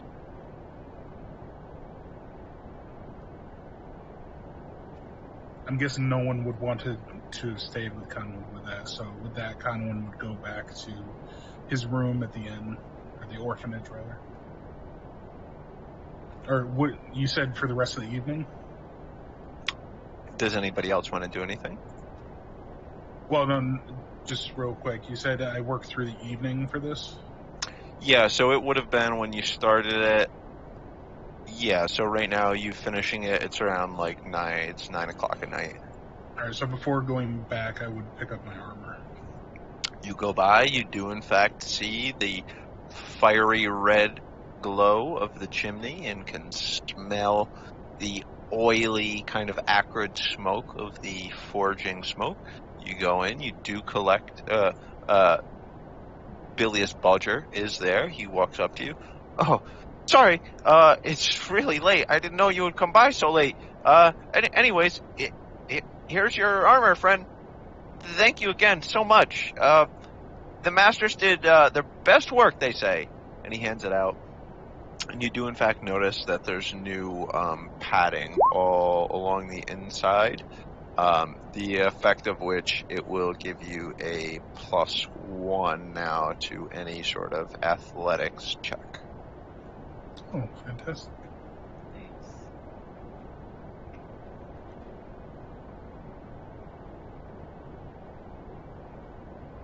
Anyways, thank you so much, sir.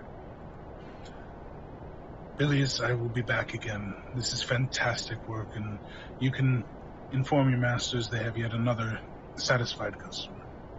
Oh, yes, will do. Thank you very much.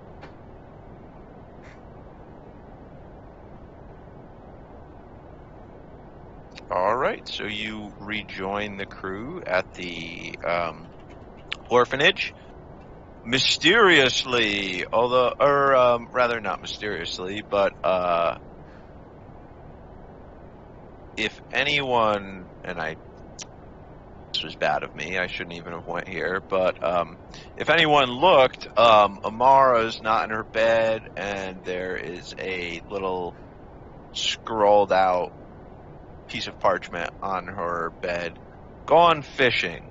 Thanks for the great time, hun. And then a smiley face drawn on it. Riff blushes a little.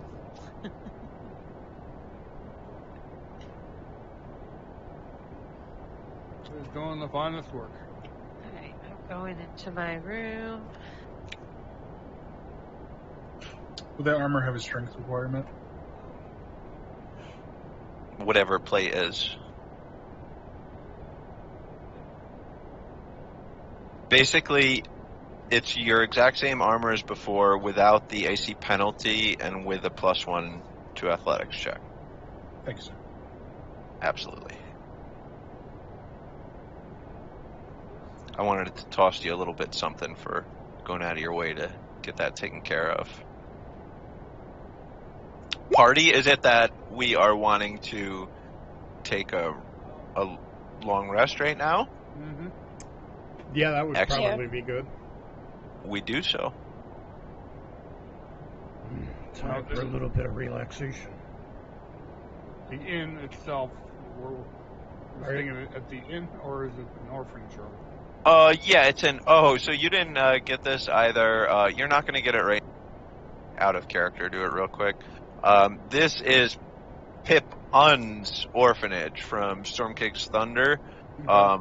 Pip Un is normally not here, but the party's encountered him once before.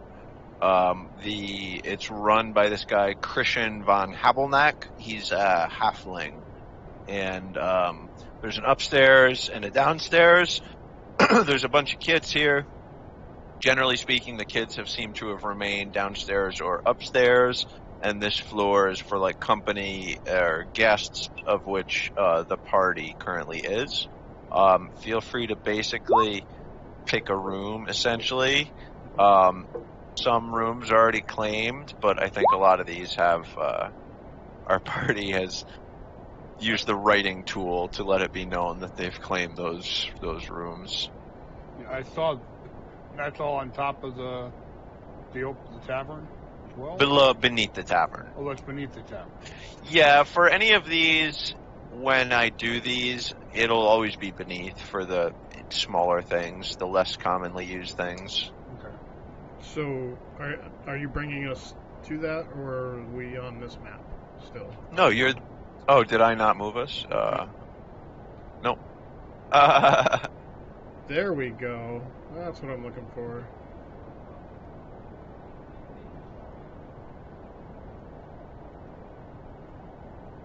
I don't think I actually claimed a room, to be perfectly honest with you. It gave us a head start. I just moved everyone's token down to Amara's room at the bottom. But I will claim a room. I think. No, I guess. What's this right here? That's Christian's office. Oh, well, that's a bedroom. No, that's a desk. I don't have a desk asset. Hey, just as a reminder, I haven't dropped in a while. Just if you guys look on my Roll20 profile, there's a wish list of asset packs. I think 4, 5, 6 asset packs on there. Just saying. You keep complaining about my rugs. You keep complaining about my sinks. Oh, no, I think it's great. Craig, I sent you that free asset pack. I got I don't have anything to donate, but I can do that one. I'm playing. No, this is... Hey, man, he's streaming this, so it's not for you guys. It's for the millions of people watching this one day. Yes. Well, anyway. Yeah, everyone, feel free to do a long rest here. Everyone present, give me a luck roll as I try to remember all of your quirks.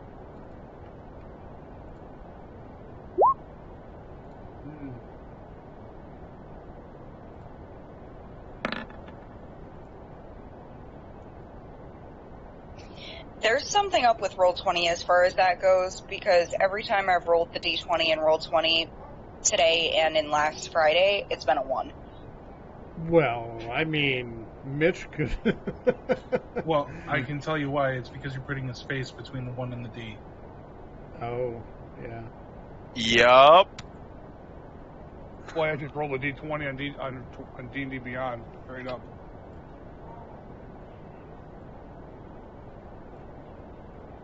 Basically, what it's reading, Kathira, is roll 1. You're rolling a one-sided dice if you put the space there.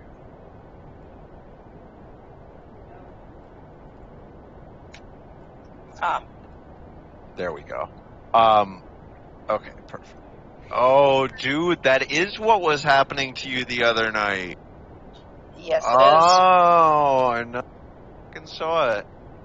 Damn. All right. Well, now we definitely got it. Okay, yeah, so you all sleep through the night. You rolled a 20. You slept so good you get 2 extra temporary hit points for the next day. It was a great sleep. I think it was meeting that orc complementing your physical prowess and your lineage rift. It was like a good thing for your ego. You slept reminiscing on matches of your father. Yeah, temp. Yeah, that's exactly it. Other than that, the rest of you wake up to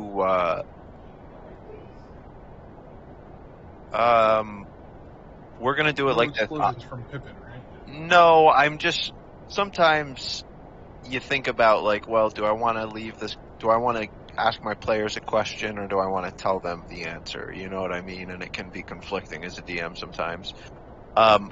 You guys all end up waking up and meeting up around 8 a.m. unless that's not the actual time you all woke up and met up, and just let me know if that's an inaccurate time.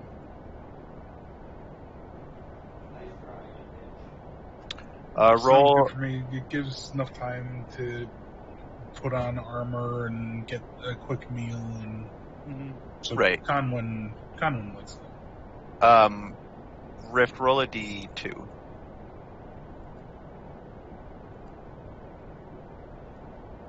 In roll 20, do / roll 1d2.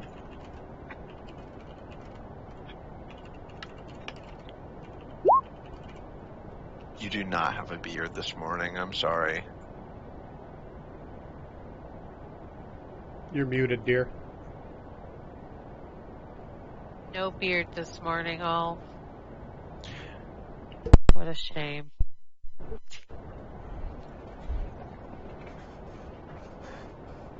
She yelled that out the door.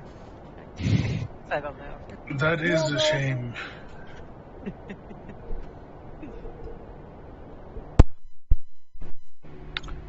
So, all right, you are all kind of rendezvoused and in the center here. Are you guys going to the tavern, heading back down?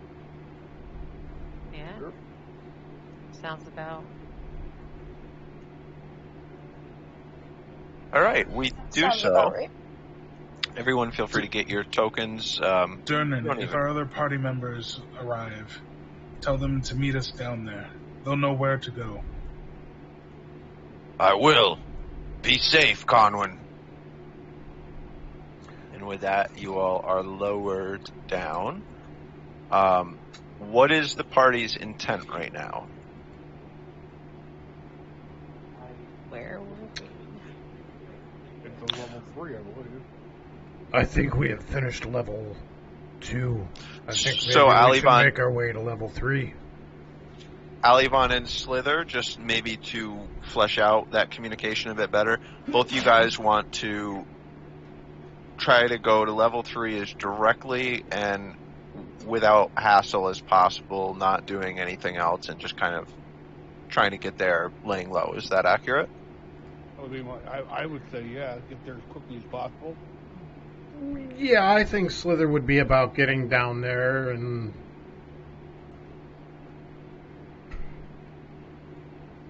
in the quickest way Rip, possible. Kithira, Mitch? Yeah, definitely. I'm just looking at spacing real quick to see how long that would take and what we would have to go through to do that. Yeah, if anybody wants to consult those maps in the handouts, player handouts, level happenings, I put in the player maps for level 1 and level 2 because we full cleared them. I mean, feel free to correct me if I'm, like, way wrong, Conwyn, but I feel as though, thinking about it in my head, would maybe, if we were sneaking, trying to not be seen, avoiding points of interest we know to avoid, maybe like an hour and a half. You think more than that? We'll call it Each one we'll at call 5 it feet, 2 hours. And there's a lot of twists and turns, especially in level 2. Level 1 isn't that bad. No, level 1's But only level like 2, half hour. there's 40 so minutes. many switchbacks that we would need to take.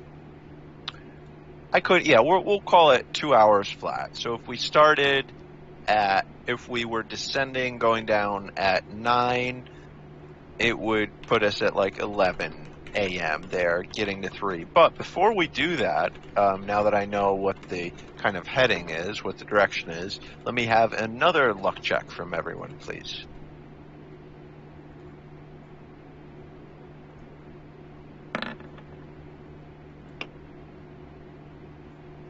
Natural 20. Close, but no cigar, Kathira.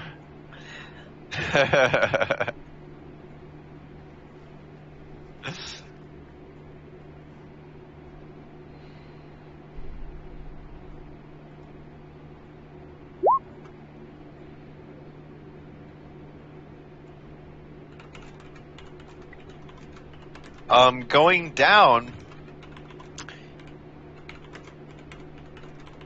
as we are making our heading to level 2 in order to get to level 3, the party notices like a fair amount of those flying bug monsters that could explode. There seemed to be a decent amount more than previously seen, and beforehand we'd only seen them in one room that we thought was barricaded, although our journey does not take us near that room. As we were going just to the stairs down to level 2, we did notice several, perhaps 8 of these just wandering through the rest of the dungeon level at large, and just through one kamikaze dive bomb attack. Let's have Alivon roll a d4 for me. Are we down on level 2? Not yet. We're going through level 1. Okay. Being dive bombed by an exploding good bug. idea to maybe, especially with Alivon gaining power, take care of the enemies in that room. Everyone takes 1 point of fire damage from this kamikaze bug that did come directly at and explode in the center of our formation. Beyond that, we do make it through level 1 unmolested. We creep through level 2, avoiding Vexmen, avoiding the area where Rizriel was. However, we were, of course, tromping through many rodents, feeling as though some of them were holding their eyes onto us. We do end up, after about 2 hours of journeying, making it back to level 3.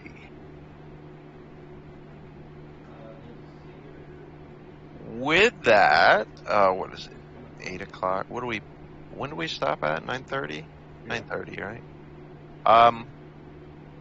We'll take our 5-minute break here, and this will be our last break of the night, if that's all right with everyone. Okay. Since everybody's going to step away or do something right now, do a quick reload. Make sure you're running at fresh resources for this. It's a wonderful bit of advice, yeah. So far, I seem to be doing okay. Yeah, I haven't had any issues. No, I think... I mean, there's nothing I can do. No matter what we have done, it runs at about 1,600 megabyte. It's a complete resource suck. Not only that, but my power usage is outrageous. I kind of think they have some sort of table somewheres in their code, and they treat different map sizes differently, is how I think it is. And basically what I reckon happened, I went like beyond their extra big map. The difference between this week and last week, I basically cropped the map and I trimmed off must have been 50,000 pixels or something to that effect, and several thousand squares, you know what I mean? So I don't know. Crystal is completely off? She's fallen off the rocker. Say hello to May May in chat. Hey, May May. Oh, Crystal, say hi to May May. welcome to the stream. Mate, you gotta drop Paulie sub. Please do follow. Right, Please do follow. Not subbing yet. Yeah, I can't get subs yet. Of course, you haven't been. They haven't put you in the affiliate program yet. You're streaming an awful lot. It's followers. That's the problem. I mean, getting the views is no problem. It's getting the people to actually hit the follow button. So, I mean, and I realize you hit that 50 threshold, they give you all the other things that you need for affiliate. You need to have a certain amount of active. People in your chat. You need to stream a certain amount of times a week. You have to be on a semi-regular schedule. They're relatively easy things to muster to get affiliate, but getting those first 50 followers is a real big hump for some people. Yeah, I mean, unfortunately, Twitch is such a thing. I mean, I feel like actually if I started to stream on Facebook, more so than I do on Twitch, I'd probably get more there, which then in turn would probably relay back to Twitch, but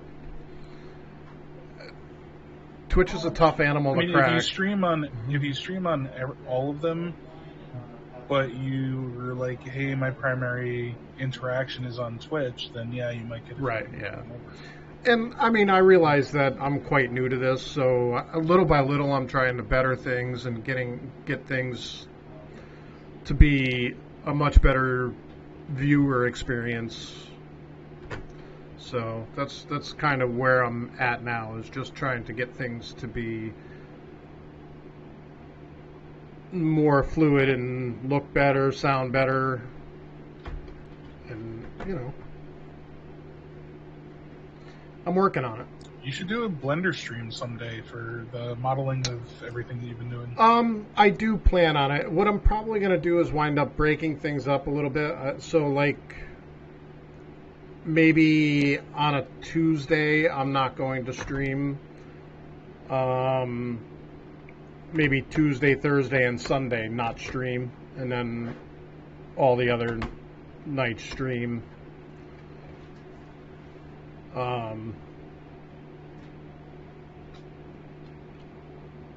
But I do have a schedule set, which I do follow pretty closely, except for I've been off this week, so I've been streaming on and off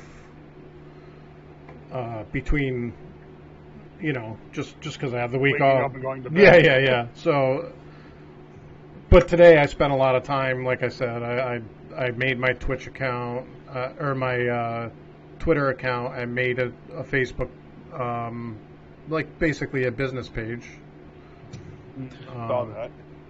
I mean, you're gonna see the rewards just from your consistency. You know what I mean? If you just keep doing. What's your Twitter account? Actually, it's on the stream. Oh. It's got them all linked there, kind of like the big YouTube channel. You can actually have a hyperlink, which is kind of strange to me. Well, here's what it is. They don't want.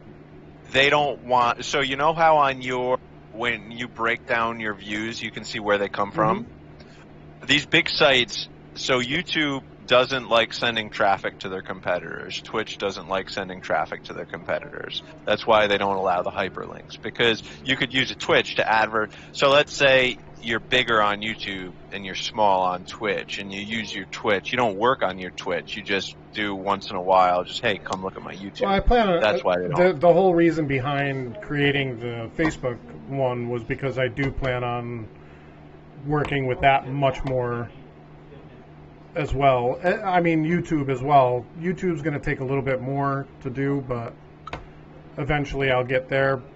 But Facebook is one of the ones that I want to really work on. I don't think this is a skillful way of doing things, and I don't even know if it's true. But I think Facebook, you don't need to do like Twitch, you need to earn affiliation. I think on YouTube, you can basically just buy affiliate. Like, you can buy being bumped. You know, the equivalent of affiliate in Twitch, I think. But I might be wrong about that. I'm not sure. First follower on Twitter. Yeah, I've heard about Trackmania. I've watched Trackmania Thank you, kind sir. So much fun. But once you start getting into it, like, how can I shave that extra second, thousandth of a second off? Or, right. I'm doing it differently. How come it's not working? Or I did it exactly the same, and now all of a sudden it's different. Right. I like watching speedrunner videos on YouTube sometimes, and Trackmania I know is big for the speedrunner community. Oh yeah. Anything that lets you do like user-created content has so much replayability. Well, the crazy thing about Trackmania as well is the way that a lot of the tracks are designed for the campaign. Yeah. People have gotten the human times to within those thousandths of a second of those times. Which is, and that's, you know, it makes you gawk, me at least. You know, if you really appreciate what a task-assisted run is, for a human to be, even within a second, right? If it's you know, it's absurd. The guy that matched task time on Super Mario Brothers, I tried to talk with a few people about that, and they're just like, so? Do you not understand that he literally played it pixel perfect? There was nothing better that he could have done. He did the task-only glitches. And that's just like 8-some minutes, isn't it? That's between 5 and 10 minutes, I think, 7 or 8 minutes. Yeah, that's incredible. Because here's one, this is how you got to translate to people. You don't look at it in terms, right? So if it's like 8 minutes and 23 seconds, whatever the record may be, don't think about it as Thank you, that many seconds. You got to think about it as that many frames, right? You know what I mean? There's whatever. Yeah, he had to do to glitch through the one wall. Yeah. 30 frame perfect inputs. Yeah. In a second. And somehow he did it. Yeah, man. No one will ever know the glory. But he will be recruited by the military in 20 years to pilot Mechagodzilla. Okay, on that note, my dear friend. On this level. Yeah, that's right. Roll initiative for Mechagodzilla. No, after the long and gloomy trek through the halls of the dungeon of the Mad Mage, relatively unimpeded, barring the insectoid explosions on the first level, we find ourselves, once more in the musty halls of level 3. I just, your order there in regards to walking order is a totally random thing. Feel free to rearrange yourselves there, my friends, but other than that... wild-shaping Kafira is perfect for them. Just so that we're aware, I am definitely... I have my, what do you call it, going? What? Fire or lightning? Give me a mark on your token. You know, actually, I think we're going to... Why not switch it up, since I can, and make it fire? Fire, you could, just do a red dot. That's easy for fire. Nothing else would be used on you for a red dot, I don't think. Yeah, but why not a fire? I don't know if there's a good visual representation of fire in the actual icons. Maybe not. Everyone, I found something amazing. A hallway. The hall finally out of the stairs. As you go through the seemingly main walkway from these stairs, you notice seems the use of this area is far less than any of the areas you saw on level 2, barring like some extreme corners, maybe near the dragon statue work and things like that.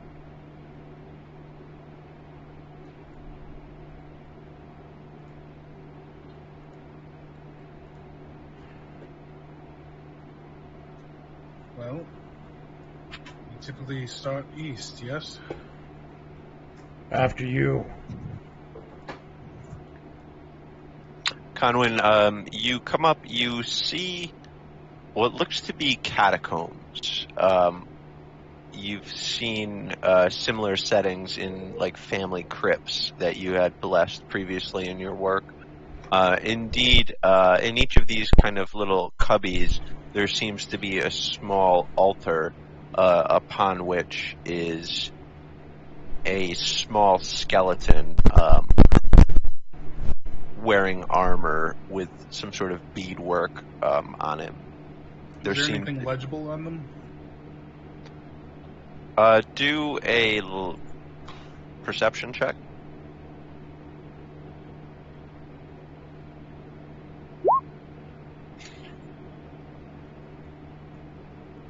You don't see much. You see the whole thing is, the whole pedestal is altar itself. The stonework is covered in dust and cobwebs, and so too the skeletons themselves are more or less covered in cobwebs.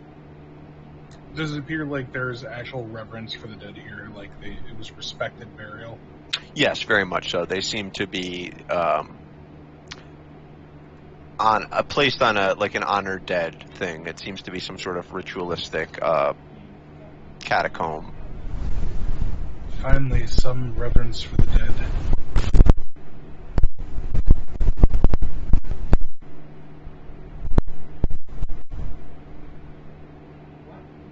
Conwyn coming first. Continues this whole squared off area, it seems. Yep, that is what it seems like. You could check it, or any of your compatriots could, but yes, that's what the rest of this room is just more and more rows of pedestals with bones and old armor and beads on top, with the various little trinkets placed around the pedestal. Up at the north, what we had passed was seemingly an excavated, caved-in, broken-through section of wall leading to straight-up cave. What we see on the east is a continuation of this seemingly... Hold on, we appear to have lost some of our party. Dwarven I think Kythera might be high. It should be known that there's never a question. Kythera reminds you. As she yells it up the hall. Yeah. Way down the bottom of the hallway.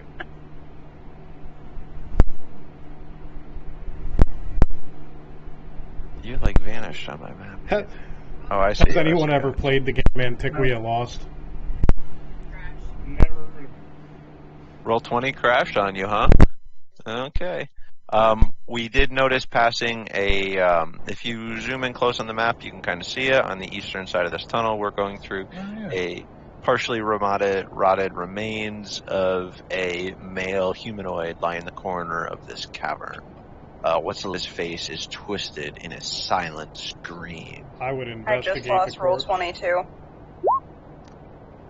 So it'll be 4 minutes of rites to bless and ferry on this poor soul's soul. Excellent. Slither, you had said something? I would like to investigate the corpse to see if I notice anything, not necessarily as far as looting it, but I want to find out if there's anything that I can see that may tell me of what he died from, or, because sure. Give me a medicine.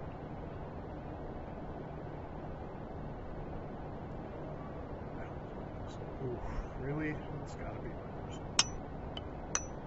Nope. Oh, shit. No, I mean, you see several grisly wounds on the corpse.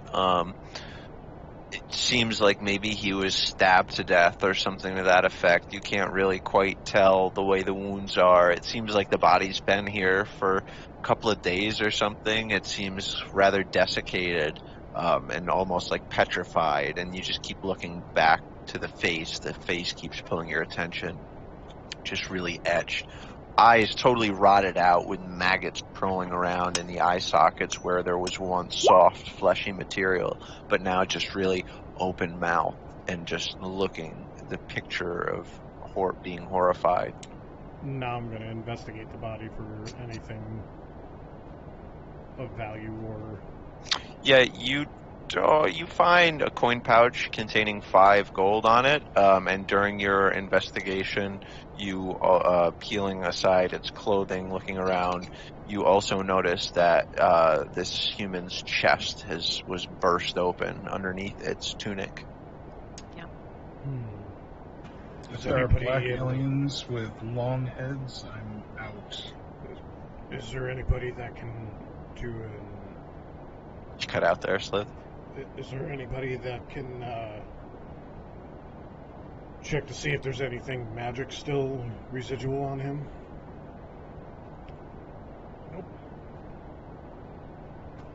I'm afraid my skills are more in the divine than the magical. Yeah, but you divine people can also detect magic at certain power levels. Out of character, that's not Conwin. Okay.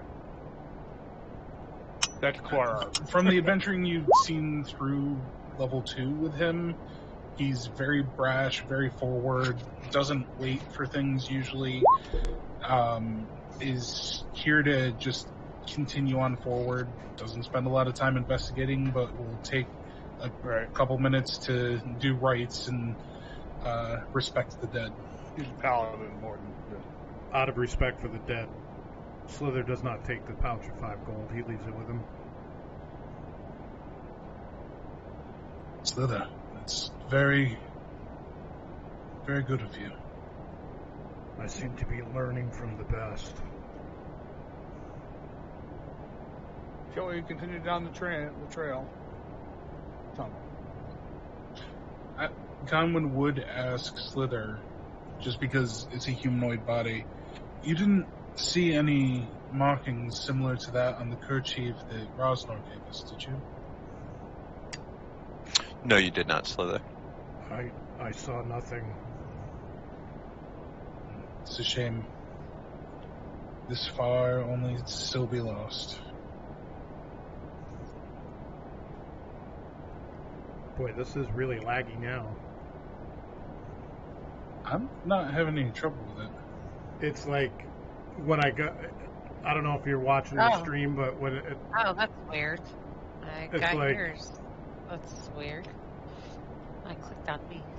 It's really kind of spotty. Try zooming in a little bit further, because that seemed to remove the lag for me.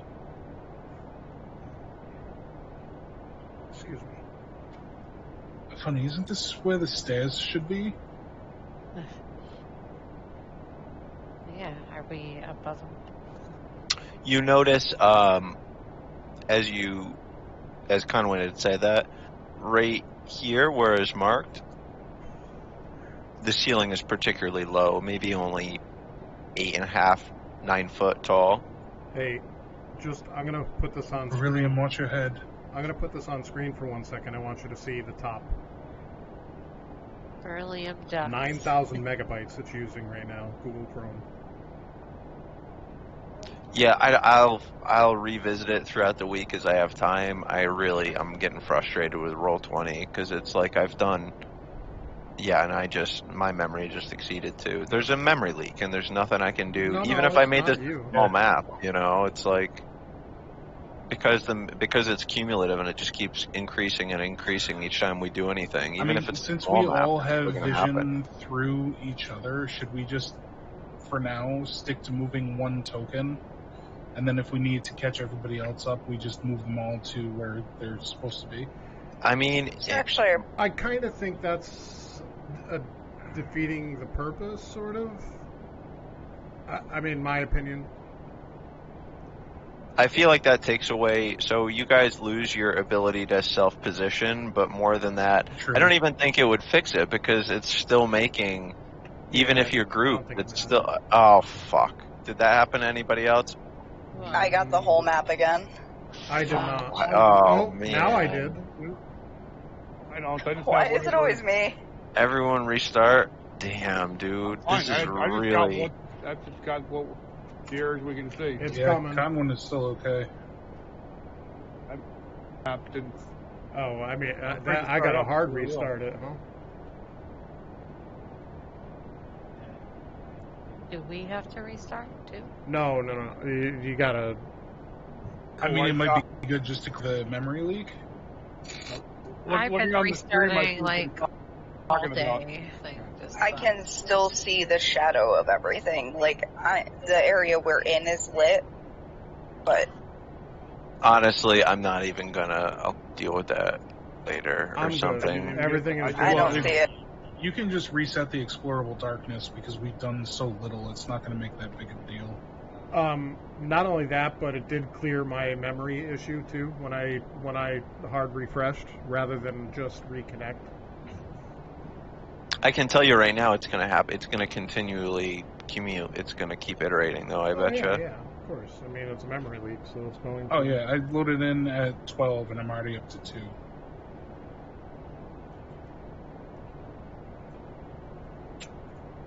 All right. So right now, is it that everyone only has their lighting and they can probably like see the area to the layout? I'm good so far. Yeah, no. I mean, if you look at anyway, I keep saying that, but if you look at the stream, Conlon can only see what we've explored and where the tokens That's all I can see. Same here. All right. Let us keep trying this rodeo. But what I would like to have is everyone other than... I'd like to have everyone do a perception check, please. God damn it. I'm not going to assume that you're going to tell me, but the... Oh no, this one I have advantage on.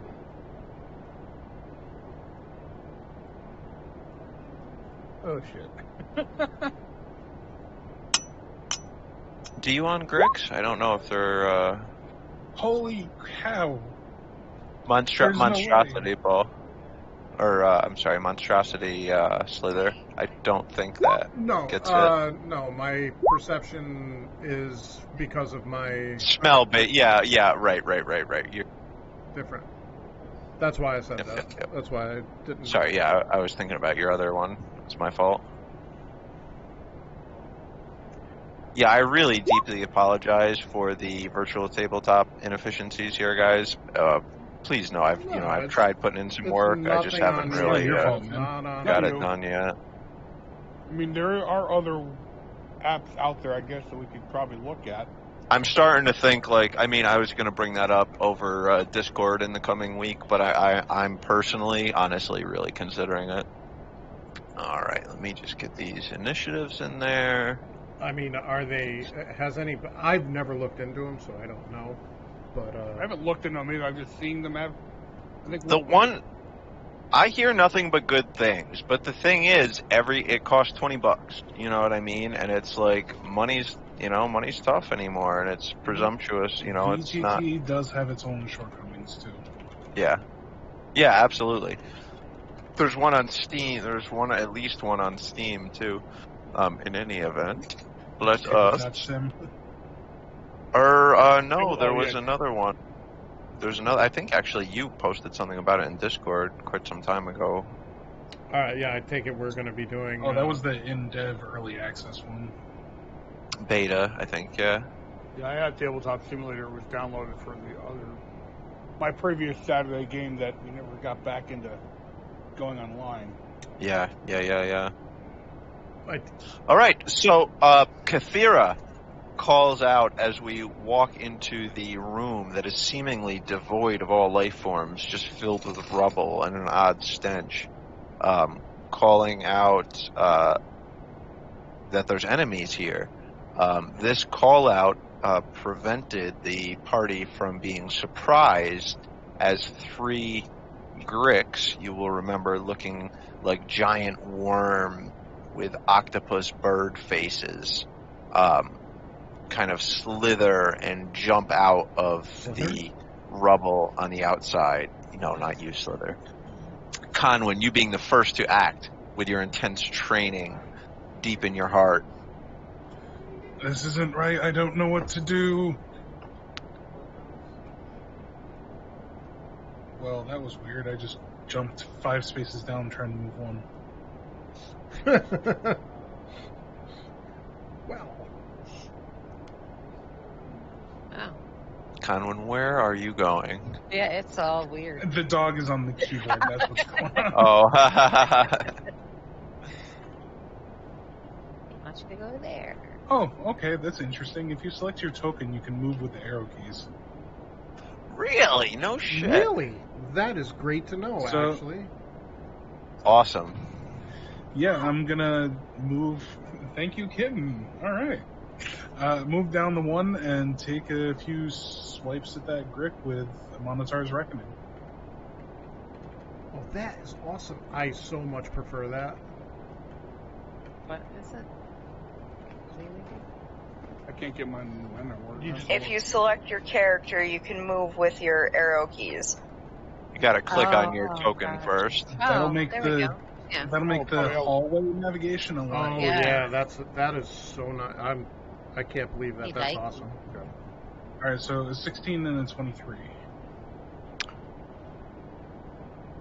Both of which hit. 18 total damage. First strike comes in, cracking on the right side of the skull, and then with the momentum slightly lost from the flail, just swinging it with an uppercut motion to crack it in the bottom of its beak.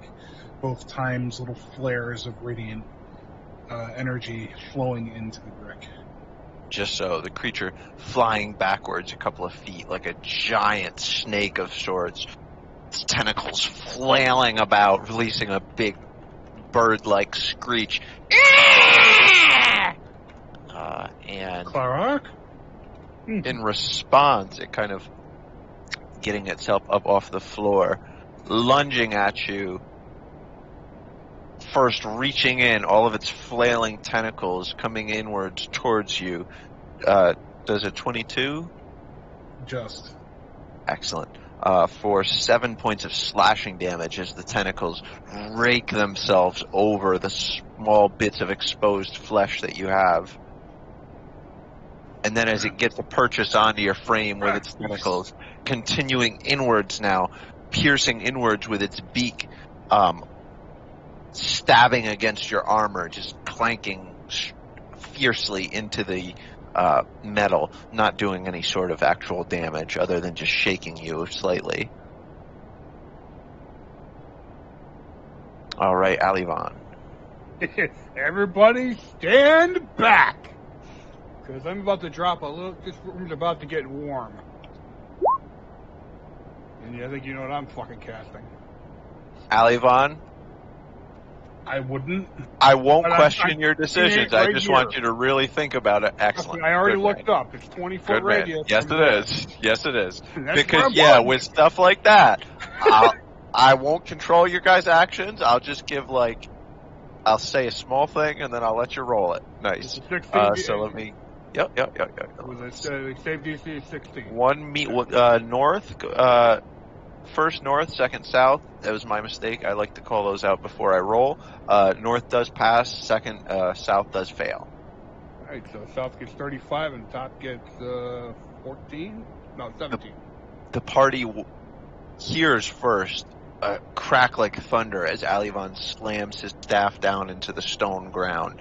A monstrous ball of fire emerging from the head of the staff, streaking outwards, crashing into the ground maybe 20 to 40 feet away from the party, filling the room with brightness, like looking at the sun for a moment, dealing 35 points of fire damage to the south Grig, completely incinerating it before it even has so much as enough time to release much of a cry, dealing 12 points of 17 points of damage to the northern Grick as it flails about, covered in flame, releasing a unholy screech.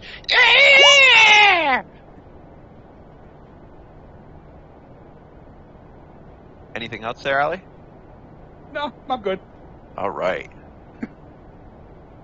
Very good, huh? Stand back and watch out. Oh, you know what? I never rolled my initiative.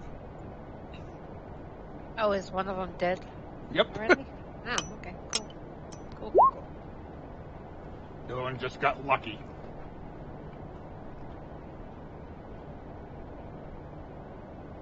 I'm sorry. I thought I had rolled my initiative.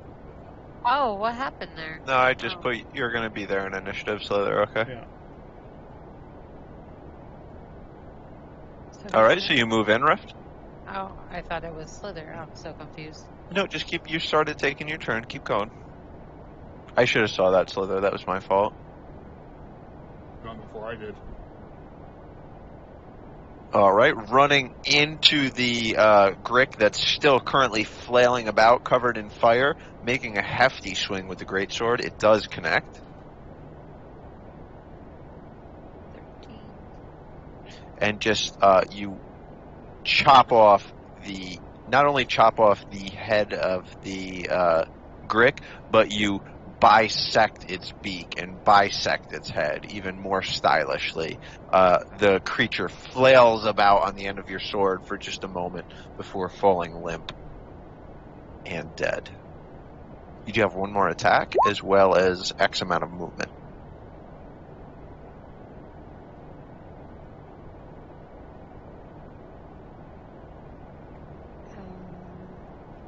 That's within your movement limitations, doing that? I got 40 feet of movement, so yeah.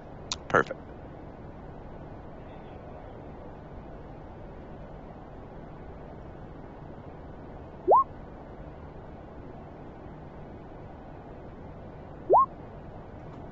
Perfect. And how do you do this one, Rift? I just take my sword and send it through his beak. Doing the same thing. Excellent. Putting this one down as well. Well, I guess I didn't need to be in initiative, did I? I feel kind of bad. Poor little birdies. They're like octopuses, though. They just have a bird-like beak. They made a move towards us. We can only defend. Be thankful that they weren't stronger. We were just protecting ourselves. Wonder what's here. Can we loot the room? Sure. Give me who wants to and lead the investigation. I will if anybody wants to maybe Definitely help. not me. I'll help you. All right. Sure. Allie and Slither kind of are leading the search here. Slither, give me an investigation.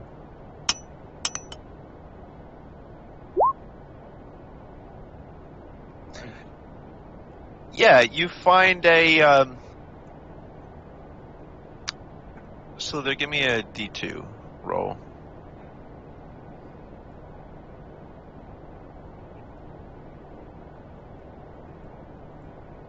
Yeah, hang on a second. You find a melee caster? No, I'm waiting for a D2. So, in searching around, you find a couple of corpses, kind of almost seemingly pulled into the rocks that kind of litter the walls. On one of these corpses, you find it, for Conwyn's interest, a total of 3 corpses, and they all seem to be humanoid in nature.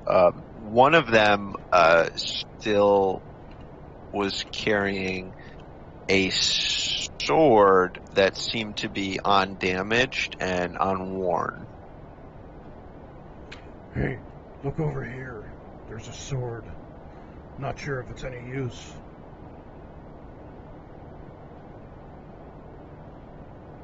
I should be more specific. A rapier. What he said. Is that real slow or real fast, Conwyn?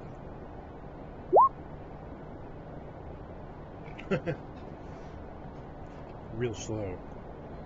Yeah, moving aside the rocks was quite laborious. As was stated, many of the corpses were seemingly like pulled into crevasses in the rubbles that was piled up. A terrible fate for anyone.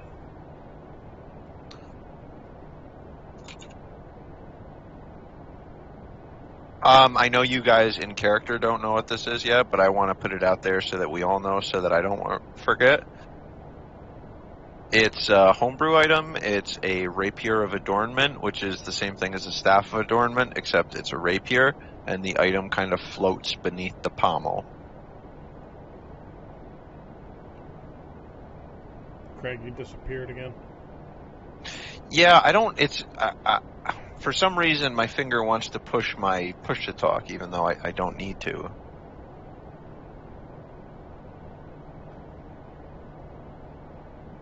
It's such a fun flavor item, if not entirely useful. Bro, I think that is the coolest thing on the planet. Somebody could put like a big black dildo beneath the rapier if they wanted to, or something. Why did you have to go there? It doesn't weigh more than a pound, and you can put 3 of them. You're gonna have to put floating. You don't want to see that goblin when you enter the prison. Oh, can I send this to Kit? Kit can use that. Oh, the rapier? Kit would do good with a rapier. Yeah. Yeah, it might be useful to, I want one for him. Probably to Amara when she returns from her sojourning. She's made it quite clear she wants nothing to do with melee combat. Gotcha. I don't think, I was just going from memory. That's not attunement, is it? Did anyone look at it? Adornment? No. Yeah, so, I mean, really, you guys really think about that flavor, you know? It's just, you get to put something representative of yourself on that. I think that's awesome. Could have a blunt, a bowl, and a pipe. Just always floating. Right. Yes. Sounds pretty badass. What's your point? It doesn't appear anyone wants to claim it, so if you'd like it, it's yours. Oh, my mom is trying to call me? Doesn't she know any better?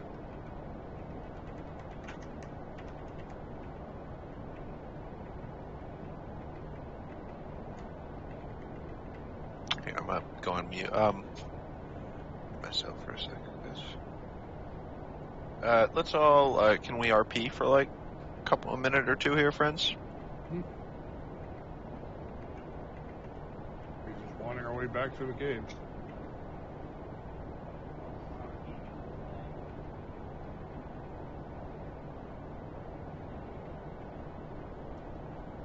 Thing. A pretty cool increasing power there.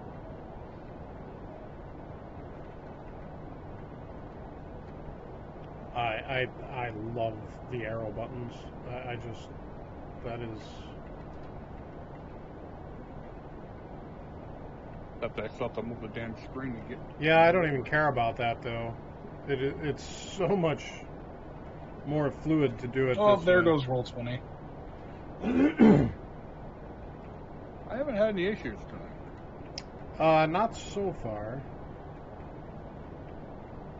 I zoomed out, started trying to move, and I think the zooming out was the clinch. The clincher. Problem child. I didn't zoom out, I just hit the scroll side, lock on the side of the... Yeah, I can't talk.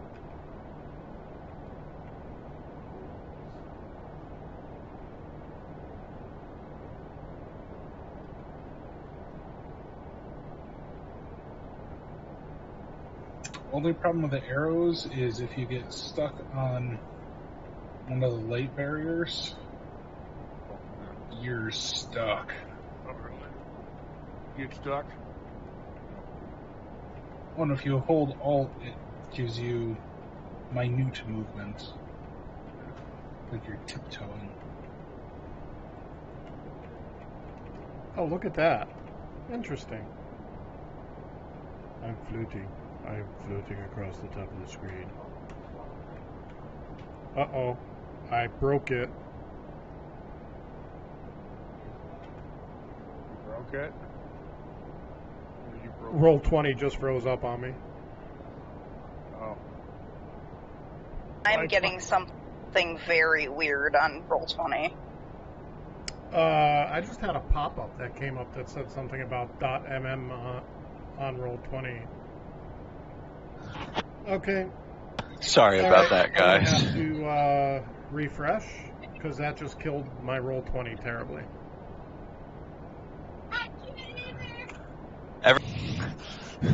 Great.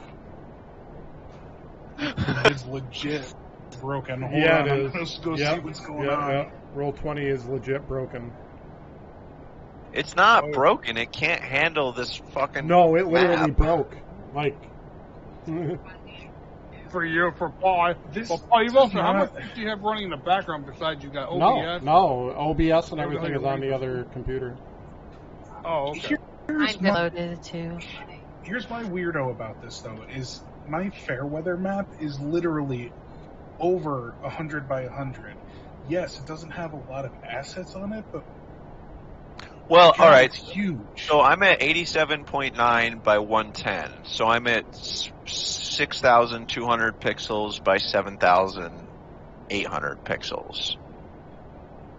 I think what it is, it's the dynamic lighting. I'm really convinced the dynamic lighting is what fucks it. Could be. I think you're right. I absolutely think you're right. All right, I'm back. I'm not going to do that again. Don't hold I'm Alt sorry. and move. So yeah, I'll figure out something. Okay, that's weird. So Mitch, Kathira, Mark, and you. Crystal's fine, but everybody else just blanked out. No, I've got everybody but you. On Now that's a face. Mitch I couldn't tell if he froze up or. If you keep making that face, it'll get stuck that way. Somebody's going to come up and slap you on the back, and it's going to get stuck. On camera, I've had her icon picture up there for the whole game. Yeah, sorry about that, guys. I think, is everyone in Roll20 again? Your tokens are all grouped up and movable? I believe. All right. We continue. Coming up, yes, we begin to see obviously a kind of bored out, opened up section of the cave that seems to be not of the original stonework. But then even on the stonework where the party is right now and to the south seem to be covered in cobwebs. Ceiling, walls, floor. Furthermore, just so everyone knows, can we see one yet? I don't think so. Rift can see one. Rift, you see those two spider webs? Yeah. Anytime you see a spider web like that on the map, it's difficult terrain. Well, it's nothing for me. Are you safe from webs? I don't think so. Yeah, I think it's difficult terrain for you. Out for webs, yeah. Kathira, do you think you could burn away some webs again? Burning? Fire? Yes. Run away! Maybe Run away! But I'll burn them. Fantastic.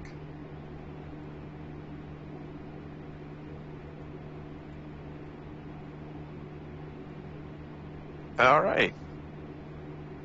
So I'm going to place it here and then light this one on fire and move it over here. Yep.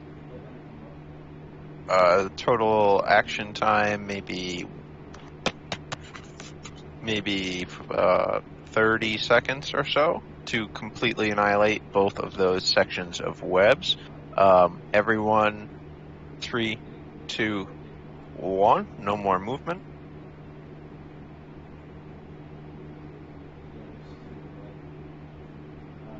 You know why, Mitch, earlier on we were talking in Discord, you were suggesting putting some things on the map layer to reduce strain or whatever. You know why that sucks for me, why I like keeping everything, or on token layer, I think you were suggesting. I like having things on map because then I can very easily add turns if the only thing in token layer are... I can just do a big fucking drag and add turn. Oh, you can do that on GM layer too. Yeah, but not back and forth between them, right? You know what I mean? Like if like the player token's not on that layer. Well, so just do the click and drag around your NPCs because the players are going to input their own initiatives. Yeah. So just click and drag around your GM tokens, give them their initiative, and then move them to the token layer.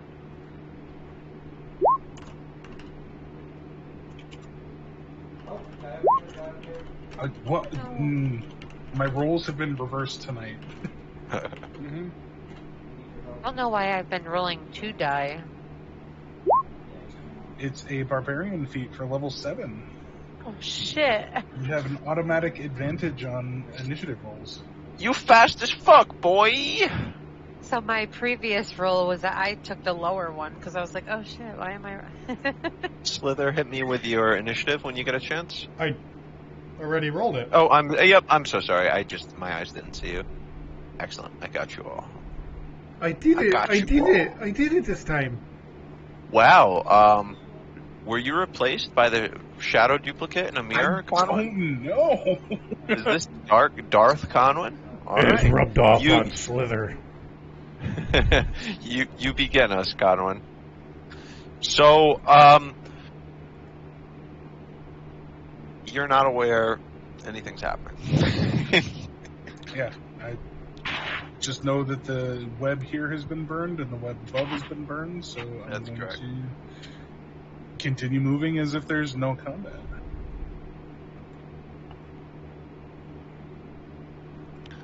All right. Is that currently where your flaming sphere is, Kathira? Yes.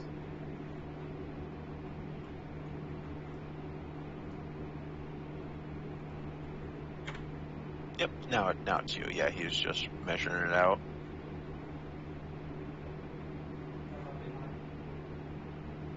Oh, I can see it from there.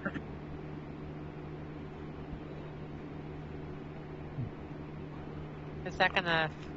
yeah, you don't want to end your turn within 5 feet of that. Alright, where was I again? Oh, fuck. You know what I could do? Here, this is the greatest idea ever. No, I can end right here.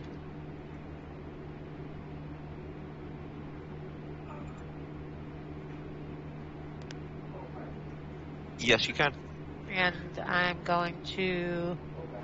Can I throw a javelin at it? Is it going to reach? 30 feet? Well, first of all, I'd like you to roll your choice of luck or survival, or though... Choose luck. Yeah, I'll do luck. Really? Over survival? My survival's not good. Is it minus? No. It's equivalent, so it doesn't matter. Alright, I'll do survival. I'm not understanding what you're asking me to do. Survival.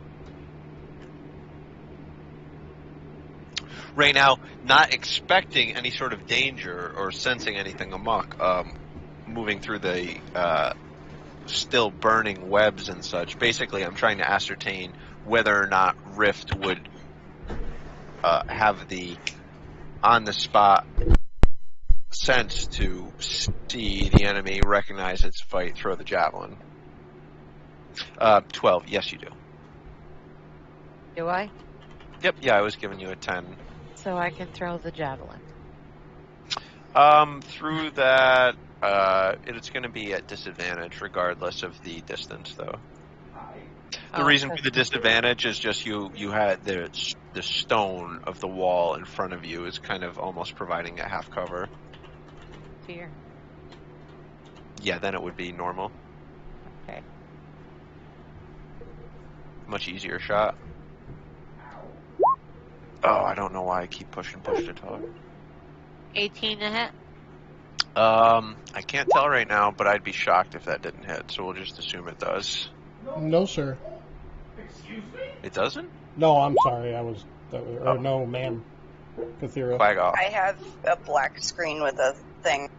You might have to refresh. Yeah, I got it. We might have to burn the goddamn website, Kathira. Honestly. Honestly. You to cast another fireball on the web on Roll20? Yeah, I mean, this did me really tight, man. It's like, what's the... Oh, no, that was Twitch.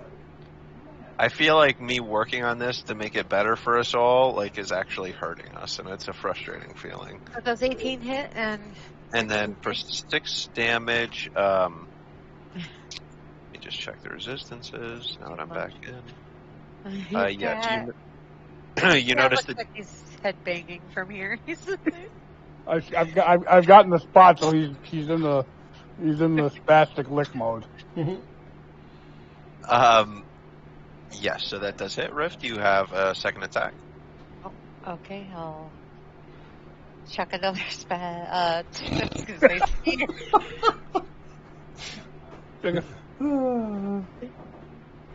16 does hit. Tablet, not spear. You notice the strange humanoid-shaped canine in appearance creature before you try to turn its body to get out of the way of this javelin, but it's just not quite managing. A Yeti-ish. I'm not going to get up there in time to do anything with it anyway, but... Yeah, I mean, all movement was ceased, so unfortunately I'm like...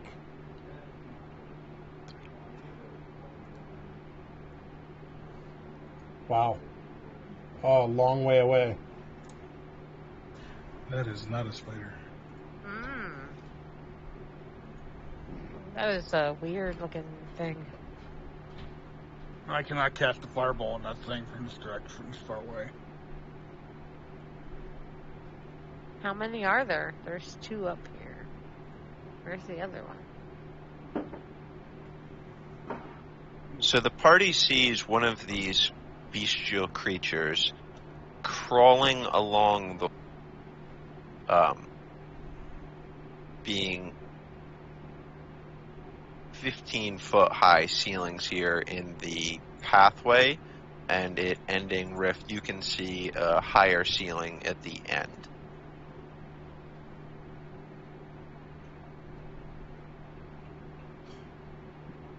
Another one of these creatures doing the same rift, this thing ending 15 feet above you, right up on the ceiling. Great.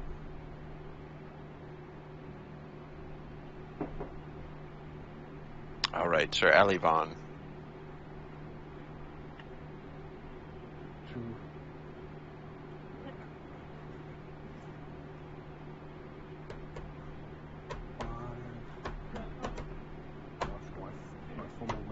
And I will firebolt this guy over here. Left side or right side? Left side. Okay, I see. Yep. Sorry, I'm trying to give you guys a good, it's a Quagoth. 24 to hit. Super hits. 15 points. Ooh, big damage. Oh, The hey, bolt Quagmire. of fiery energy impacts the beast, letting out a bestial roar in response. End of turn? Yep, end of turn. That's all I can do. All right, Kathira. You still have your ball of fire out. Yes.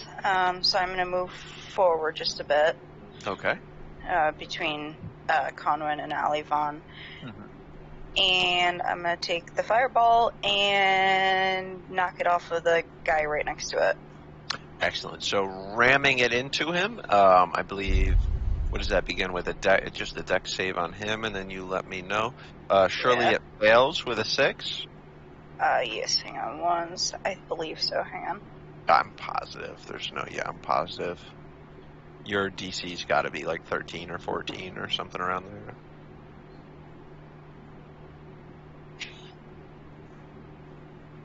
Your DC is 16. Yeah. Yeah, so that fits.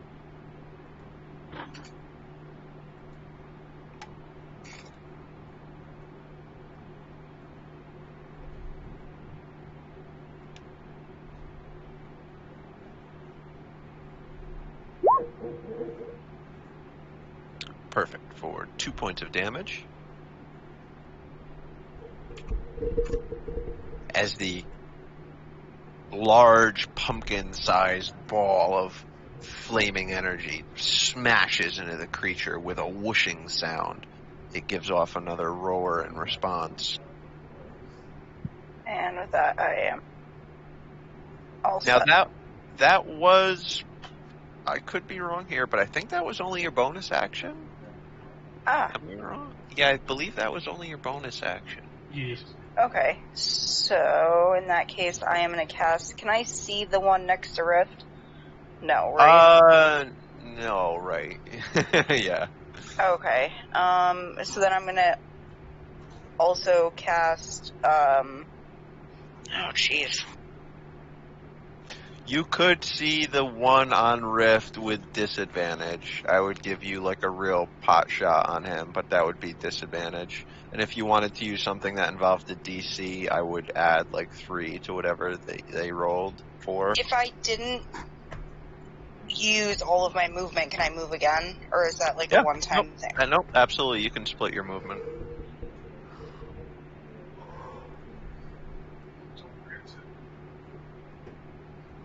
Oh, and from here I'm going to cast Frostbite on the one next to Rift. Yes, easy. Easy peasy. She's singing a song of fire and ice. Oh god, that's if I can find it. Jesus. Careful, it's got a bad ending. Just a poor, we don't know how it's actually written. TV, they just rushed it. He hasn't finished the series. D&D just didn't know how to end it properly. No. There it is. Problem is, they told them we're going to end Sorry. it. We're going to only air 75 episodes, and then they killed it, and then they hurt themselves by doing that. So you do notice this seemed to take the full brunt of the cold energy as it kind of impacts its torso and creeps up over it. There's no movement penalty with that, right? Or is there? 10 foot? Disadvantage on the next strike. Perfect, thank you so much. Let me put a little token marker on that. Anything else there, Kathira? Nope, I am all set.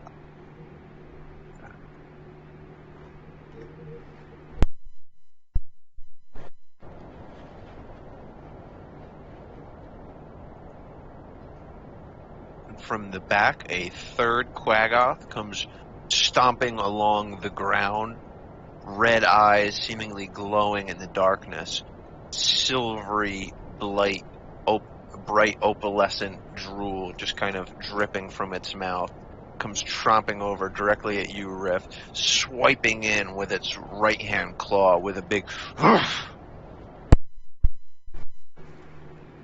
hitting you for 7 points of slashing damage, knocking you back half a foothold and drawing blood. Now, again, with its second claw. Coming in wide, Rift, you using very acrobatics, gladiatorial training, doing a backwards roll, using the momentum from the first slash, which dealt bad damage to you, to avoid the second slash. Alright, seeing this, Slither, what do you do? Not seeing this, but hearing this.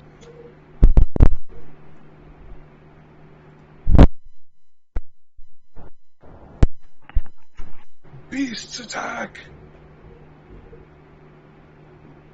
Is this one still alive, yeah? Correct. Okay.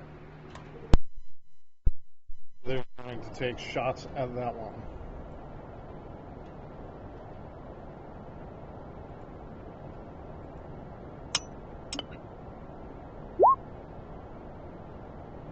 $26. First definitely hits, yep. The party hearing the drawstring ping, but no one's seeing the bolt just from the sheer velocity of it. First hitting for 8 points of piercing and 1 point of fire damage. Conlon just seeing this bolt fly past him and then directly back the other direction. And another hit. Oops.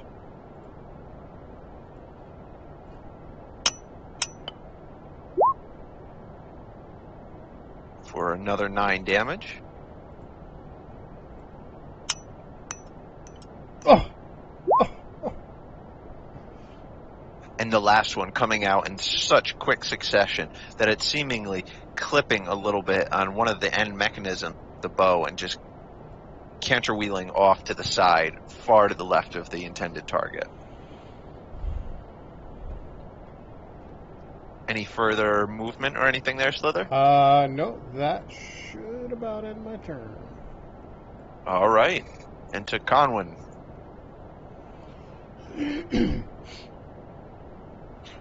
Gonna come around to the backside of the one.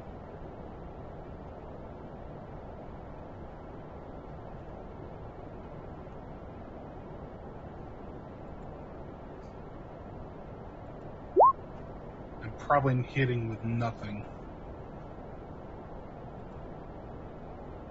Hitting with the second blow in using almost your full range of easily available motion, kind of jogging over behind the creature in your heavy armor and all of your heavy equipment. The first swing with the Monitor's Reckoning was just a little shy, weighed down from the sheer movement. The second one, Conwyn quickly recalibrating, smashing the creature right in the face for 7 points of damage. Crashing down on the ground, looking back up at you with a growl, scampering back to its feet. Rift, finish it now! Honey! That was really loud, Craig. Oh, I'm so sorry, guys.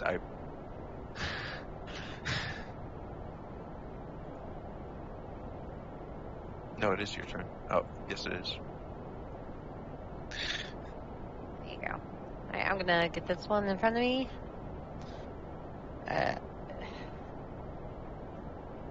Seemingly just on the side of bloodied.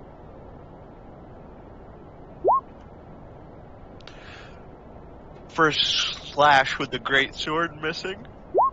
Oh. That missed. Oh, no, I'm so sorry. 19. No, Jesus.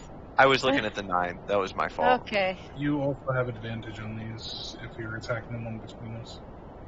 She's attacking the one against the wall. It's more messed up. Sorry. Was what I had understood, at least. Oh, yeah, I didn't realize that. But yeah, that's who I'm attacking, so. 18 will also hit. The Quaggoth you are assaulting, Rift, seems to be on death's door as it gives off a kind of a hurting sounding, mournful howl.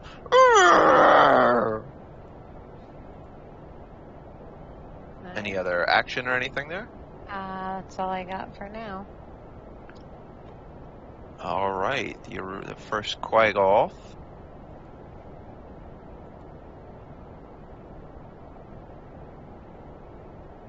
Well, we can just do it like that. Oh, hi, kitty.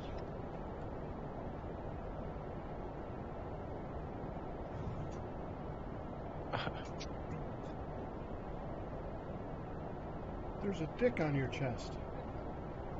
There sure is. Nice. Using his action, the Quaggoth will move along here, still being 15 feet off the ground. And then, using his movement, and then using his action to take the dash, the Quaggoth will take an additional...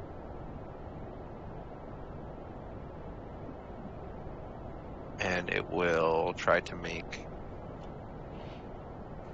athletics, which it will fail. The party doesn't... Well, that Quaggoth has taken its turn. Rift, the Quaggoth that you were just putting the hurt on, and is standing in front of you, bleeding all over its body, fur matted, standing on death's door. It will look at you and make 2 lunging, desperate claw attacks. Does a 15 hit? Nope. Both attacks fueled by desperation more than actually energy or power or ferocity, both just being harmlessly beat aside by your greatsword. All right, Allie. I'm going to run out. I'm going to say, too, obviously, we saw that Quaggoth run out to the hallway. You would have, yes. I'm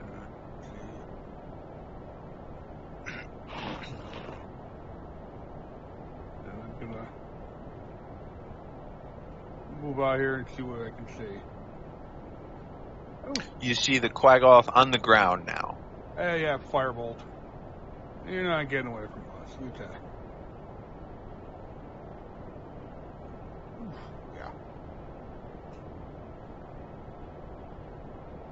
Yeah. Definitely hits. For 6 points. Yes, sir. And 5. I'm back over here. My last 5-foot movement. Give me a luck check, Alivon.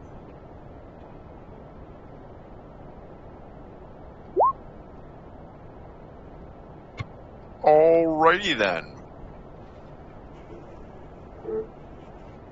Okay, any other action, Allie? No, I don't have anything that can... That'll work right now. All right. Kathira, on to you. Kathira is going to take the fireball and whack it into the northernmost guy, except my fireball's stuck in a wall. Thank you. And then again... Ow.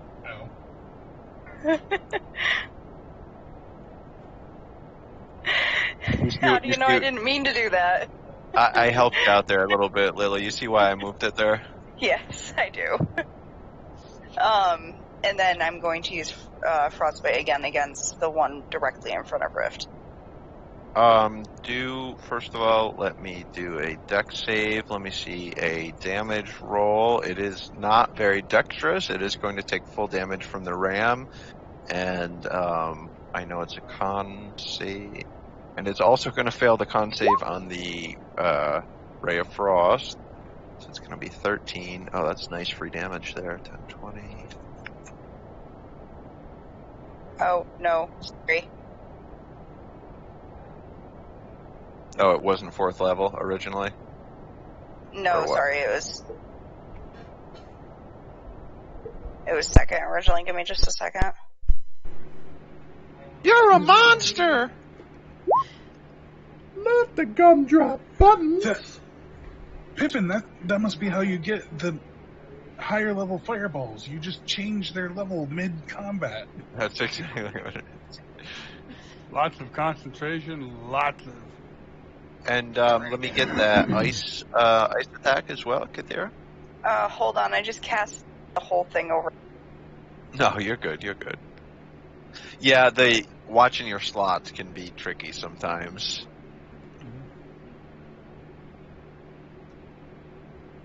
It's almost like if you press cast, it should actually use the slot, not just put it in VTT. Right. Mm-hmm. Oh my god, you are nuking this dungeon right now. It's probably not you, Lily. It's probably the damn VTT. But... I'm literally only clicking for the roll d6s. Yeah.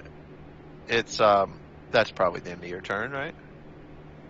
Yes. Well, she still needs to do the frostbolt damage. No, I had 7. Yeah. No, I'm misreading, sorry. It's buried in there. The Quaggoth who was previously assaulted by Conwyn will turn with his glowing red eyes right there in your face, smelling foully. You being close enough, and the firebolt fireball illuminating him that you can actually see there's kind of like cobwebs all throughout his fur as well. In any event, this Quaggoth looking and turning to you will make 2 more big lunging claw attacks with a 22 for 9 points of slashing damage and a 23 for 7 points of slashing damage. Not quite getting my shield up in time. All right, Slither. Finally. How's this one looking? You don't know from where you're standing because you're... Well, but it had Last passed you- me, so... Yeah, when he passed you, he seemed to be okay. When he passed you. Looking at taking that movement, you can now see him. You see that he seems to be bloodied. I'm going to attack him.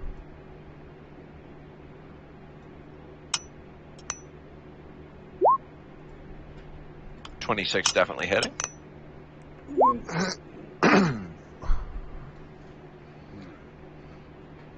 You see that Big bit damage. of fire Wow. just rolling down the shaft as it goes toward him. The bolt going cleanly through the creature.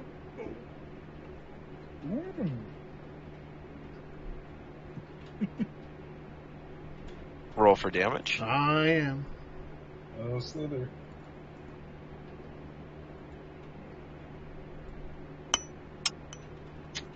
But I don't. Did that do? Yeah, that did it. So- I think. How do you do it? Not only the bolt goes ripping toward him, and you see the flames kind of running down the shaft a little bit. It goes in his one eye out the back of his head, and on its return trajectory, it comes back through and right through the other eye as it comes back the other way. Excellent. I would like you to give me a luck check with advantage, please. So you could just roll like 2d20s, or if you have any skill that's +0 modifier, just roll that with advantage, whatever. Nat 1 and a 16. The Quaggoth dies silently. Serves you right, All right. beast. Evil has no place. All right, Sir Conwyn. Now that I'm not running to catch up with everyone, these strikes hopefully will bear a little bit more true.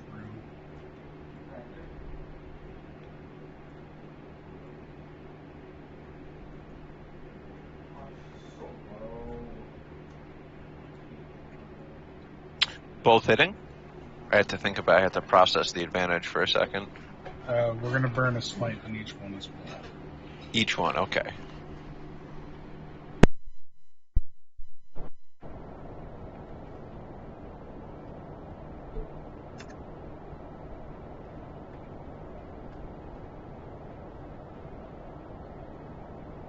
Second attack would obliterate the 43. monster. Yeah. Oh. It did work out such as that if you had broken it out and done one attack and saw the damage and added the smite, it wouldn't have been dead, and then you would have done another attack and it still wouldn't have been dead, and then you would have added the smite and then it wouldn't have been dead, or it would have been dead. Fair. With that, we will not move because that sphere is in a bad place. Yes, you do feel the warmth heating your armor and the side of your face standing there, Conwyn. He's sweating. His armor is extra padded now as well. All right, Rift. One more standing in front of you.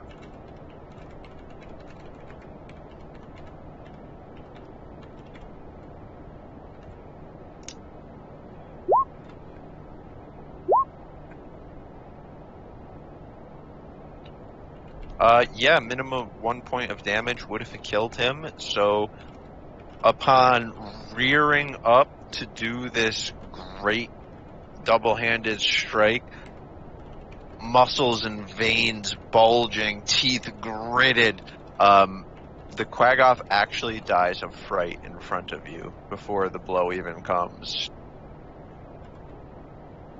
Okay.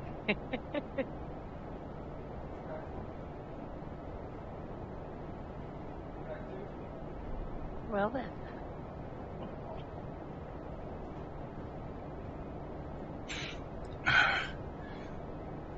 There appear to be unusual creatures in this level, just as the others.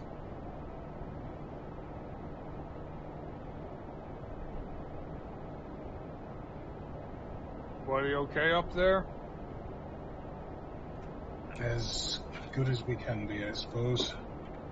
Conwyn, looking around, you notice there seems to be what look like faces on the walls.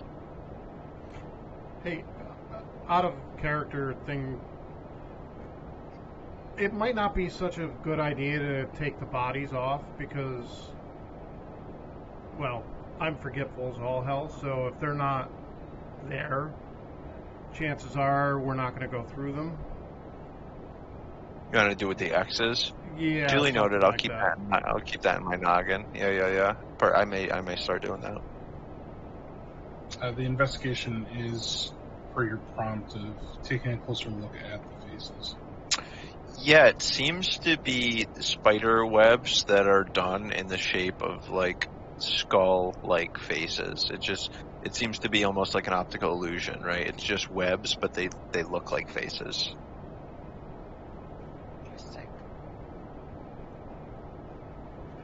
Never did care much for spiders. Anybody do investigate? Oh, yep. Okay. Sorry. No one looked at the bodies. That was a wall investigation. No, don't look at the body out here. My +0 investigation. Yeah, it's a body. It's a body. You actually don't find anything on it. It doesn't really seem to have anything of value. You notice its claws seem to be wickedly sharp.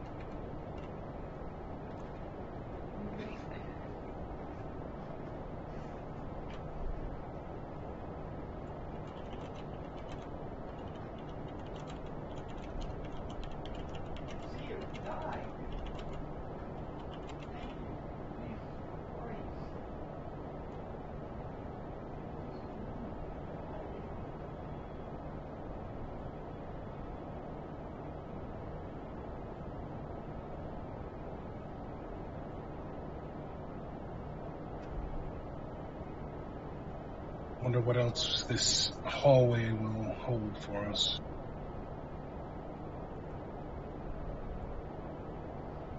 As we continue along, we see, it seems like faces in the walls.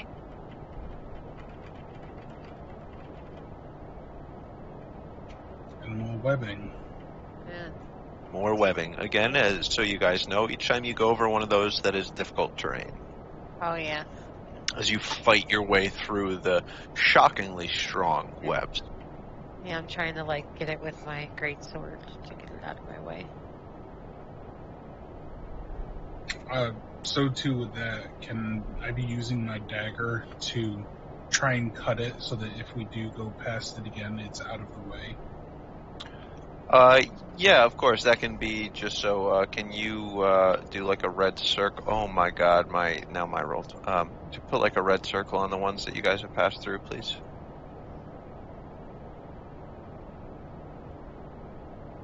So, okay, let's figure this one out. My journal just wants to keep scrolling down. I can't scroll up in the journal because it just pushes itself down. Is there something stuck? One of your buttons? Must have been. Oh, no.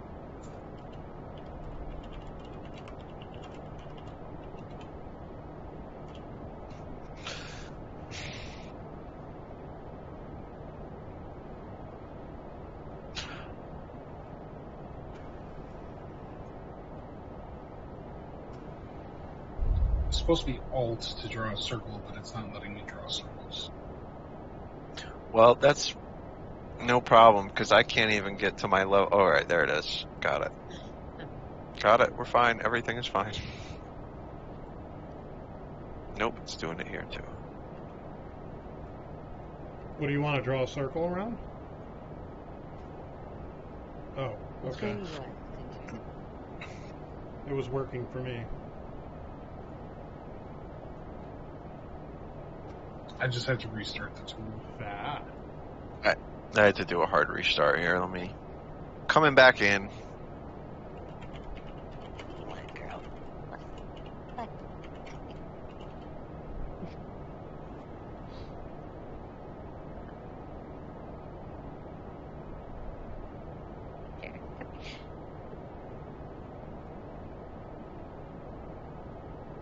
Okay. So, what we see here is this cave is filled with webs. Several 3-foot-long bundles wrapped in spider silk are suspended in the webs. There are these strange faces that the spiders have woven. There's a uniquely strange face in this room. It seems that the spiders have woven a giant webbed face of Halaster, looking down from the 20-foot-high ceiling with hollow, empty eyes. The stained floor is uneven and a rusty red color. Kathir, maybe this is just the madness setting in, but are you able to put 2 of those spheres in each of his eyes? I suppose so, but I would have to use spell slots, friend. I'm sure it would also ruin concentration on one to make a second. Yes.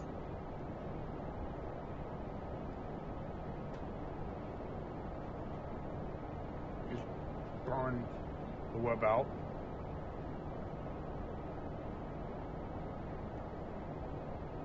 Allow me to cast a firebolt and I can burn it out.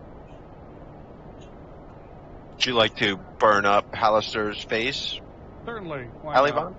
Sure. Do a D10 for me. D10 for Yeah, they have very low AC. Very good. It doesn't take Alibon very long at all. 3 minutes, and the entirety of the ceiling is kind of engulfed in flames. The party sees regular mundane spiders, little tiny kinds of all sorts, skittering by the thousands coming off of the ceiling, and these big webs up top, to the point where certain sections of wall, it just looks like black rivers running down the wall as these multitude of tiny creepy crawlies escape their home being burnt.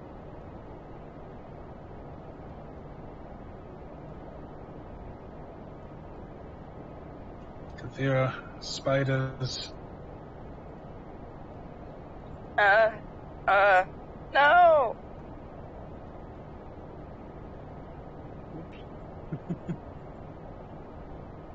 On Come that on, save me. On that note, I want to pause your guys' movement, and I want to end the practical mechanical end of tonight's session, because I would like you guys to have more people before we continue. But we do, well, better safe than sorry. It's designed for 4 people, isn't it? I will, so, you know, I don't know how the fuck 4 people, like, I could see 4 people getting through this stuff, but only if they're, like, power munchkins. I really don't know how. Well, here's the thing, and I mean, this is a tangent, but I guess, you know, we're already done for the night. Even though it hasn't really entered into any of our sessions, like, traditionally, dying and failing is part of D&D, right? Mm-hmm. So if you made, you know, if it took you like 4 characters to, you know what I mean? Like, it makes sense if you assume upon people dying. The book even gives you a couple of, like, hey, if you get a TPK, do this or do this, you know. Right. I am, I'll figure out and I'll keep things posted in Discord over the coming week, friends, about, like, I don't know. This wasn't unplayable, but to me it's a big-ass turn-off when the map's doing all this crazy stuff that it's been doing. It was fun nonetheless. Yeah, it's always fun. Yeah. Difficulties Always aside. fun. I didn't have all those. I didn't really notice much of an issue. Did you outside got? the normal stuff. Did you guys like how